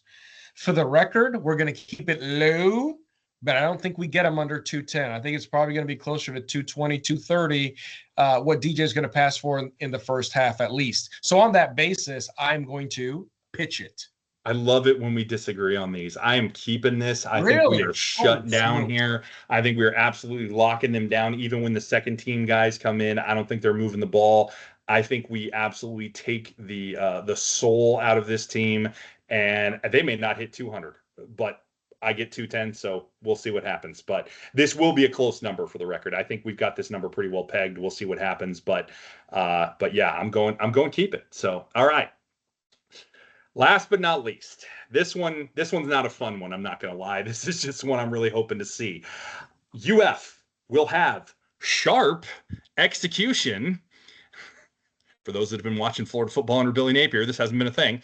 In all three phases of the game, meaning the correct number of players on all plays and no penalties for personnel reasons whatsoever during the game. So that is no 12 guys on the field on offense or defense. That is no 12 guys on the field for special teams or 10 guys on the field for special teams, because I said the correct numbers of players for all plays, right? That's not a penalty, but it's still wrong. So just so we're clear, these are the kind of things we will have: sharp execution, no delay a game stuff coming out of timeout. I'm not saying they can't have a delay game at all, but it's not going to be coming out of a timeout or a quarter break or anything like that. Again, sharp execution. These are the things we're after. Keep it or pitch it. I'm going to keep it, B. I'm going to keep it. I'm pitching it. And I'm pitching it because I have zero faith that this will actually happen as much as I would like to see it happen. Napier, prove me wrong. Please, Billy, I'd really like to see this team execute at a high level. Okay. So we disagree on all three. That's always every fun. Single one. Nice. Always fun when that happens. Somebody could go 0-3 to start the year. That'd be neat. We'll see what happens. All right.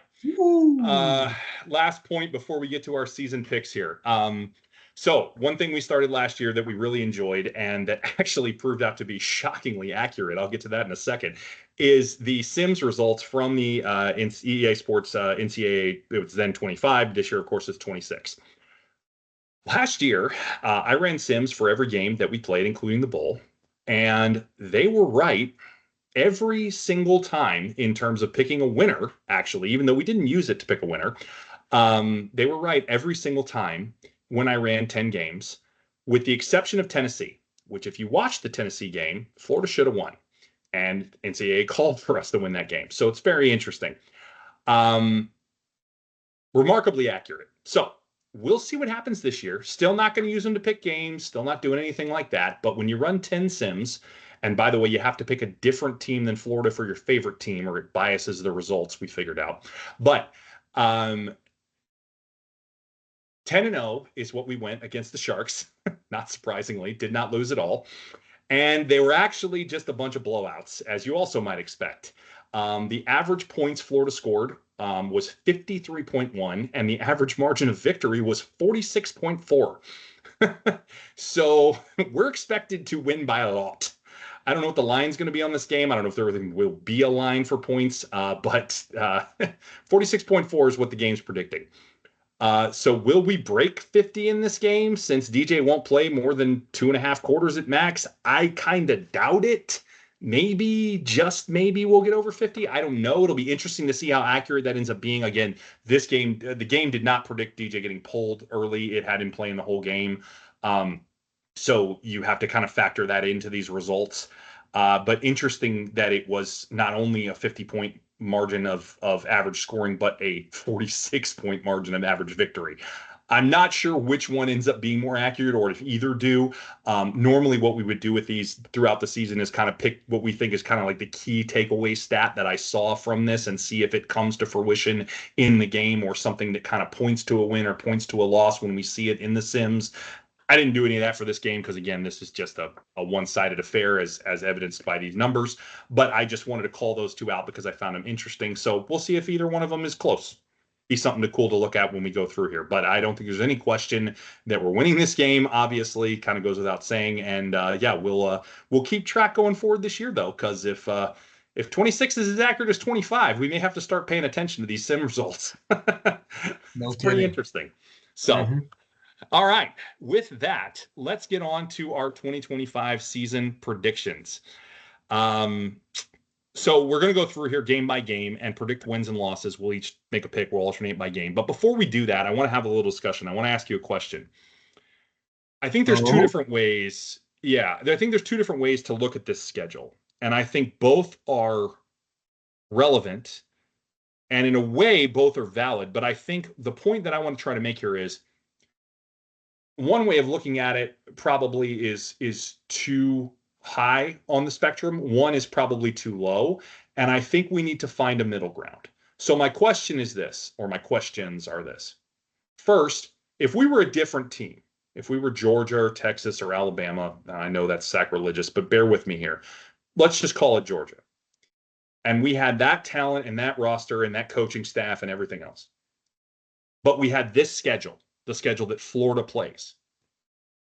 What would be a reasonable predicted rate win-loss record for this season? Would 10-2 be reasonable? Would anybody get mad if we picked the team to go 10-2 against the schedule like the one we're playing? I don't think so. I think that's reasonable. Could they go 11-1? Sure, but would you expect them to? Not necessarily. Maybe if you had on the red and black goggles, right? But I think a reasonable expectation would be 10-2. And could 9-3 happen? Yeah. Like, that's possible for sure with this kind of schedule. But now flip it around the other way. We've talked a lot about how things with Napier make the team challenged at times, right? Offensively, especially, and what they can do and what they're capable of, and some of the decision making and how it slows us down and how it creates difficulties at times, to say the least, and how we don't take advantage of the personnel like we should and things of that nature. Are we degrading our win total because of that? Too much for that? I feel like we are degrading it for that, but are we degrading? And should be, probably, right or wrong, we should be. But are we degrading it too much? Are we bringing that win total down too many games because of what we know about Napier and some of his shortcomings as a game manager and as a play caller? What are your thoughts on that? It's hard to hear that because, we've talked about this outside of the schedule. We've talked about what this group looks like on paper, arguably the most talented group we've had in a long time, at least maybe a decade. So there's one factor of it. The second factor is, it's interesting when you talk about, you said Georgia. So that's fine. The standard when it comes to recruiting and having those upper echelon classes has been Georgia, has been Alabama, has been Texas recently. So that's fine. That is what it is. Regardless of what they have to face, we know that Sarkisian is who he is. Kirby is who he is. Okay. So the Dark Sith Lord Saban. We'll see. Kalen DeBoer still TBD. But what you're saying is we've got these. It's almost as if, hey, because of Napier and the inefficiencies or the inabilities or the lack of adaptability or some of the things that we've seen between those white lines, that costs us a game. That might cost us 2 games. Here's the thing, though. I can't disagree with that, B. It's really tough. And that's why I say it's tough to say, because given a different coaching staff, a different coaching mindset, a different coach, like a Sarkisian, and you look at the aggressiveness that's there. Kirby's always been a defensive guy. So, but to that end, it stinks when you got all these offensive weapons. And to your point, and to your points that have been, we're not using them in the best way possible. There's a lack of efficiency there. Yep. So I think overall, I guess what I'm trying to say is you can't get too high, you can't get too low, right? No. You can't apologize too much, but you also can't get too pie in the sky. You've got to find that balance and reality. And I wanted to say that before we went through and made these picks, because I tried very hard, and I know you do too, to try to take off the orange and blue goggles. But also we don't want to, put too much of a pass in here for the things we know about Napier and some of the areas where he's been weaker. Now, listen, we hope he gets better. We hope things improve. We don't have data to indicate that's going to happen, but we hope that happens. But we're also, we watch a lot of film. So we see what we see, right? So we know what we kind of expect. And we also don't want that to influence us negatively too much either, right? So not too much positive, not too much negative, try to find that balance. So I just thought that was important to discuss before we go through and make our picks here. So let's get started. LIU, kick us off. Win or loss against the Sharks. I think I know your pick, but go ahead and hit me with it. Winner, chicken dinner, eating shark tail Saturday night in the swamp. There you go. Yes, indeed. Pretty easy one here. Convincing win. I don't know if we'll match those numbers put up by the Sims, but I'm going to hope we do. Yeah. Easy win. All right. Next up is USF. Little closer here. This one could get a little skinny. I don't think it gets near as skinny as it did in 2021 when Richardson came in that game before he pulled the hammy. Believe it was Yeah. 21 when we last played him. That was a tight game. That came down to a field goal. That was not good. It will not be that tight. I think we win. I think we actually win pretty solidly at the end, but it might get a little closer than we like in some points. But overall, not a difficult win there. What do you Fair got? enough. Fair enough. Horns down. Put the Bulls down. Stick them in the turf. It's a win. All right. At LSU. Bring us to Death Valley, week 3, at night. Tough game. What do you got? I wish we can lock the Tiger up. I really do. GEAUX, whatever that they do over there, putting EUXs on stuff or UEX, whatever. I don't like this game, not just at LSU. Nussmeier comes back. He's probably going to throw for 4,200 yards or some crap like that this year. Whatever, it's fine. But it is Death Valley. It is at night. That place is alive. It's electric. It's haunted. I got a loss. Yeah, it is haunted. For those that don't know, there's actually a cemetery underneath that stadium. That's not a joke. Man, this one was so hard for me. I went back and forth on this, believe it or not, because everything you just said is spot on. But there's something about this team and the way they played LSU last year that they just, even though that game stayed close for way longer than it should have, LSU ran like double the amount of plays we did and lost by 11. Like, wrap your head around that. We barely had the ball and we won by 11. Like, how does that even happen? Like, it was so weird. Like, it was such an odd game. And honestly, we felt like we really dominated them in a lot of different ways, especially defensively. 7 sacks in that game. Like, really, really interesting how we played them. Now, I know this is a very different set of circumstances, and I know it's not the same team. But they got a patchwork offensive line they pulled together with a bunch of transfers. They're talented, but not a bunch of returners. Interested to see what this pass rush does. Close game. I do have it as a loss, but man, I really wanted to put it as a win. Would not shock me if UF won this one. Close loss, tight game, good battle. Death Valley, great game. Going to be watching, going to be the game of the week for sure, but I don't think we quite pull it off. But I am not at all surprised if we do. All right. Miami. I want all the smoke. Said it before. I do have it as a close win, but we're winning this football game. And it may not be that close, actually. I don't know. We'll see. But that's probably just my heart talking.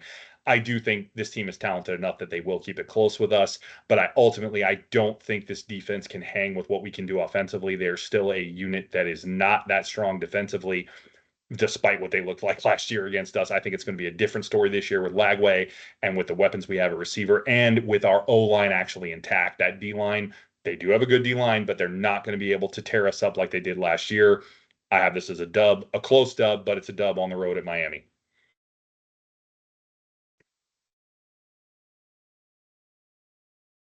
You there, Randy? Oh, yeah. Yeah, about that. Sorry. Yeah, muted there, Phil. All good. Darn right elbow. LIU, we've got fins down. We got to win. At USF, we've got horns down. We've got to win.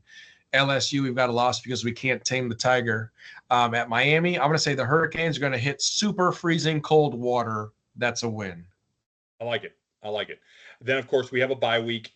We will be doing a bye week pod this year. We did not last year due to some travel for me, but we will be doing a first week bye pod this year, just so you guys know. And then we come back home for Texas. Here's another game, man. So we talked about this when we did the schedule breakdown. Go back and listen to episode 59 if you want to hear this. I believe it's 59, where we did the detailed schedule breakdown. I am not sold that Texas comes into this game and is superhuman in any way. I think Arch could be rattled, especially depending on how things go week 1. I absolutely think Florida has a shot in this game. Having said that, Texas got a lot of talent, good coaching over there. They do a good job. A lot of props to Sark. I have it as a loss. Gotcha. Yeah. Here's what's tough about this game, right? Because last year, what did we say, right? They lost 2 running backs with 2 ACL injuries. We're like, oh man, Texas just lost 2 running backs, 2 ACLs. Yep. they're going to suffer. They went They pretty didn't far. suffer. Yeah, their backup running backs were maybe better than the starters. Right? I think actually Wisner, who was their backup, is starting over Baxter, who was the Yes, starter last year. So I mean, correct. And that's the other thing too. I don't, we've talked about other coaches, right? Especially Kirby, how he feels about the Gators and being petty and wanting to just beat us into oblivion. We've talked about Lane and his pettiness. That is what it is. But and again, I don't believe Arch is going to be all world neither. But at the same time, they've reloaded. They still have weapons. They've got some line issues. We know that. yes, they But do. and this game is at the Swamp. It's not in Texas. I just don't like it. A very close loss. All right, fair enough. Then we go to Florida West. Game neither one of us like, I know from our season preview or from our Yeah. schedule breakdown, excuse me. What do you got? Talk to me about good old Elko in Florida West. Yeah, they've reloaded. It's going to be interesting to see what happens with Reed year two, because he just ran all over us last year. He's probably still running. But either way, 12th man, tough environment to play in. I remember last time we went over there. It was a close game, but we were able to pull it out. And then I remember the game where Johnny Manziel tried to beat us, couldn't pull it out. But it's a different team. Elko's a good coach. Elko's got them together. His first year at A&M was very successful. I hate to say it, we can't gig the Aggies. We can't gig them. It's a loss. Yeah, I'm with you. By the way, I did just get a report that Reed was just spotted off of University out by Newberry. So he is still running. So ultimately, I'm with you there. Close loss. I think low scoring game here. I think this will be defense dominated. I think their defense just does a little more than our defense. I think we contain Reed a lot better this year. Contain that offense and that run game with Le'Veon Moss a lot better this year. I think we do better things in this game. We look better in this game, but we're not able to score enough.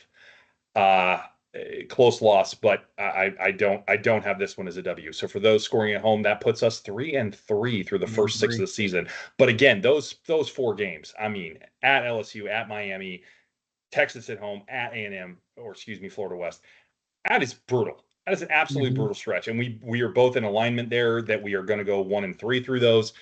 Listen, it is fully possible we end up going 2-2 there. I absolutely see a path to that. I don't know that I see a path much better than that. If we somehow come out of that stretch 3-1, I'm going to be saying natty, like, here we go, natty time. But I don't think that's going to happen. I think 2-2 is probably best case scenario there. Looking at this, obviously not what I picked. I think this is the most likely outcome, but ultimately this is where we go. So moving along, we then have Mississippi State back at home for homecoming, with announced here today or yesterday the throwback unis, which look hot. Looking forward to that one. That is a dub, no question, easy win. Mississippi State probably going to be. I heard somebody saying they think they're going to be better than last year. I don't know how. The talent returning is not there. I mean, I guess they're putting faith in Jeff Libby, but he ain't got nothing to work with. So that's a dub, easy. That's not going to be a close game. What do you got? They are going to be better than 2-10. They'll be 3-9. Outside of that, we do not need more cowbell. Christopher Walken. It's a win. No. Yeah, it's a win for sure. Then we go into second bye week, and then of course it is UGA in Jacksonville. I'll let you go first because I just went first. What do you got? Yeah, the tide has changed, and not because Everbank Stadium, field, whatever is by the water there. I believe this is year we take the dogs to the pound. We know we haven't bridged the talent gap completely, but with whatever they're doing, especially on offense, Mike Bobo is not the offensive guy for Georgia, although he's had 2 different stints at OC. This is the year that those tides shift again. I have us to win at Georgia because Georgia's not the same as they were 3-4 years ago. Take the dogs to the pound. I love it. I agree with everything you said. I would also throw in that if you look at last year's defense, particularly in the secondary of Georgia, and this is a point I haven't been able to make yet, but I think it's a super valid one. you look at Georgia's secondary last year, it's the weakest we've seen out of them in a number of seasons. And one thing I would point out to you is that Will Muschamp was only in a consultant role last year, an analyst role last year, because he was not with the team on the weekends because he was going to watch his son play at Vanderbilt. This year, he's not on the coaching staff roster at all. He's not a member of Georgia's coaching staff. Like Will Muschamp, hate Will Muschamp, I don't care. He's a heck of a defensive back coach. And I think you saw a fall off last year with the lack of him being there. And I think you'll continue to see that fall off this year with him not being there at all. I'm not saying it gets worse, but it's not going to get better. I love everything about what you said. I absolutely think the secondary has vulnerability. I think Lagway can take advantage of it, assuming, of course, he's healthy. I have it as a loss. Oh, if you're scratching your head as to why I just said all of that and then have it as a loss, it's because of Kirby and his entire coaching staff basically having played for Georgia in the 90s and Spurrier running it up on them every time they played, and they hate us, as you already mentioned. They absolutely hate us. They are motivated for this game every single year like no other on their schedule, no matter if we're good, we're terrible, we're awful, we're horrible. They can beat us by 100. If they can, they'll try to beat us by 200. They don't care. They want this win geez Louise. They want this win more than they want any other win on their schedule. Excuse my horrible English. I like it. It is just a motivation game for them until we can prove we can win it. Do I believe we can win it? Yes. Do I think we will? Am I going to predict it? No. Motivation is huge. I absolutely believe we're capable. I'm just not going to call for it. I got it as a loss. All right, moving on. And it kills me for the record, but I can't pick it knowing that. It's just too much motivation for them that I just can't get over. All right, at Kentucky. Something that's given Napier some fits early on, but he seemed to right the ship last year. And as we've already discussed, Stoops' roster this year is not there. I don't think we have problems here. I think we go into Lexington and right the ship against and get that Kentucky win streak back going again at 2. At 2. Just so sad, but hey, it's better than 0 again. So I think we get it back, and it's a pretty easy win here. What do you got?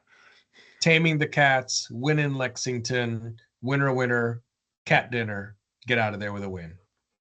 Yes, indeed. All right, now maybe one of the most interesting games of the season here. It would depend on our record, as we previously discussed when we went through the schedule breakdown. But at Ole Miss, what do you have? Yeah, so this was a tough one for me because of Lane Kiffin, his pettiness. They absolutely mortgaged the farm last year to put that field on the team or team on the field. Whoop, did I do that? Field on the team works too. Okay, great. That's true. It is Ole Miss. Edumacation over there. I digress. Shots fired. I know.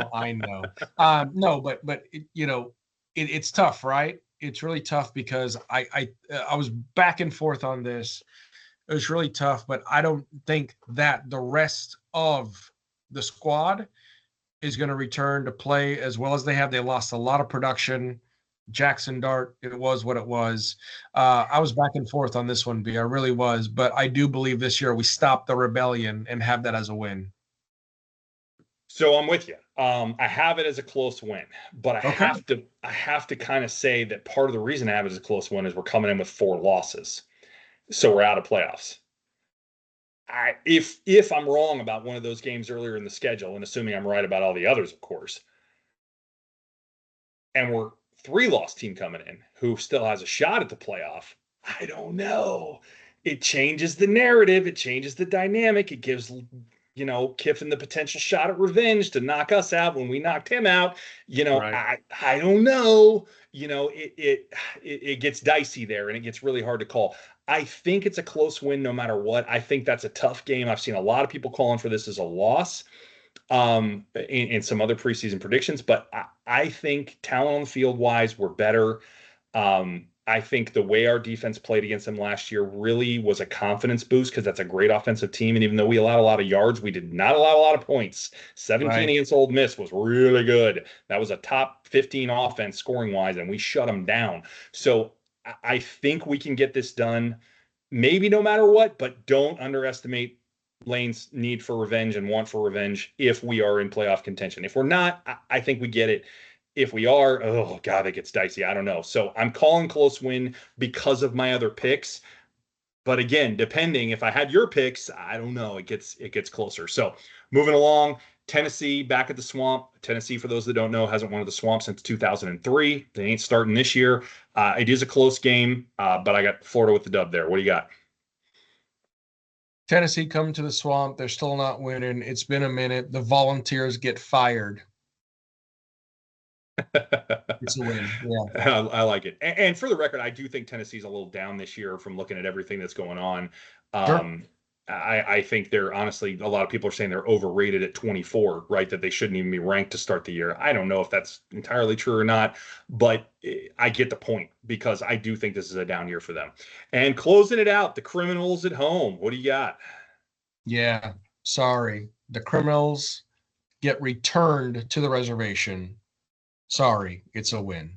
Yeah, don't be sorry. It's a win. There's no need to apologize. And the stuff I'm hearing coming out of their camp, we got coaches fighting players. We got a quarterback that's so drastically inconsistent they've never seen anything like it. Yeah, they may not make 2-10. I mean, seriously, this team could be worse than last year. I don't even know. I'm not saying they will be, but like, man, there is some noise of a bad kind coming out of that camp, man. It is not good. It is not pretty up in Tallahassee right now. So, yeah, that's a dub. All right. So with that, that means I picked 8-4. You picked 9-3. For the record, I think those are both very reasonable. I don't think anything's very pie in the sky there. I was really close to going 9-3. I wanted to go 9-3. I just couldn't push myself over the edge. I think 9-3 is absolutely possible, but I have a question for you because you picked it. With 9-3, do we make the playoff? Yeah, so the game that really bothered me was the Ole Miss game, and full transparency, I had that as a loss last night when I was typing up my notes, and I just for whatever reason I'm like, nope, we're not going to do it. Lane's going to be petty. We thought he grew up, but he's not. But we're going to continue what we're doing, and we are going to pull out a great win there. To that end, I don't know if 9-3 makes it, especially when you look at some of the other teams and their schedules, some of the easier schedules throughout the nation, and then Yep. we'll see what happens with Notre Dame, right? Being independent, that is what it is. So I really don't know. I would like to say yes. I'd hope to say yes, but I don't know. We might be on the outside of that. The only thing that would help us if we were tied with a couple of schools at 9-3 is the fact that our strength of schedule bumps us up, and we could get in by that merit. That's my thought. And I think because you have wins against ranked teams, Miami, Georgia, right? Tennessee, potentially, though they probably won't be ranked when we play them. Ole Miss could be ranked, right? I don't know. Right. But you've got wins against ranked teams. You've got the quality schedule overall. Yes. I think it gets you in. But to your point, you don't know what the rest of the field looks like, so it might not. But in my mind, it should. In my mind, when you look at the teams, I know there was no 9-3 team that got in last year, but when you look at the resume that we would have versus those teams last year, I absolutely think we get in. And remember, it's working a little differently this year in terms of the seeding, right? So we, I think, have a better chance at 9-3 to get in as well. So having said all that, that brings us to the close here. That wraps it up. We've got our picks. We're ready for the year. Man, am I ready for the year. I'm ready for some Florida football to come back. I'm ready to see what could be a really interesting year, man. I mean, I think we did a really good job there keeping the orange and blue goggles off, because it would be really easy to pick this team to be better than that with the talent, even despite the schedule. So it's going to be interesting to see what happens. And my excitement level is peaked. Can't wait to go back to doing these every week. To that end, I do think we need to point out we will return to a every week schedule once the season starts. So starting the Monday after the LIU game, we will be back to a once a week cadence. However, in a point of news here, we will be starting a rapid reaction follow-up to the game that we will broadcast approximately within an hour of the game finishing each week. Just a quick little, probably about 15-minute rapid reaction to the game.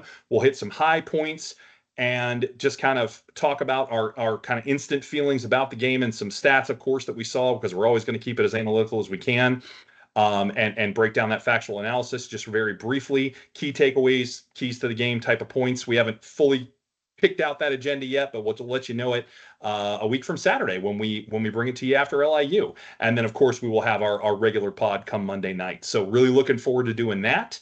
And with that, I'll turn it over to you to close us out and sign us off. Awesome, B. Yeah, great stuff. Looking forward to Rapid Reaction. Looking forward to the regular fall cadence after a game. It's going to be bananas here in the swamp in Gaines, Vegas. So looking forward to it. Signing off for season 3, episode 1. Wherever you are, whenever you may be listening, thank you for taking the time, and we will see you around, Gator Nation.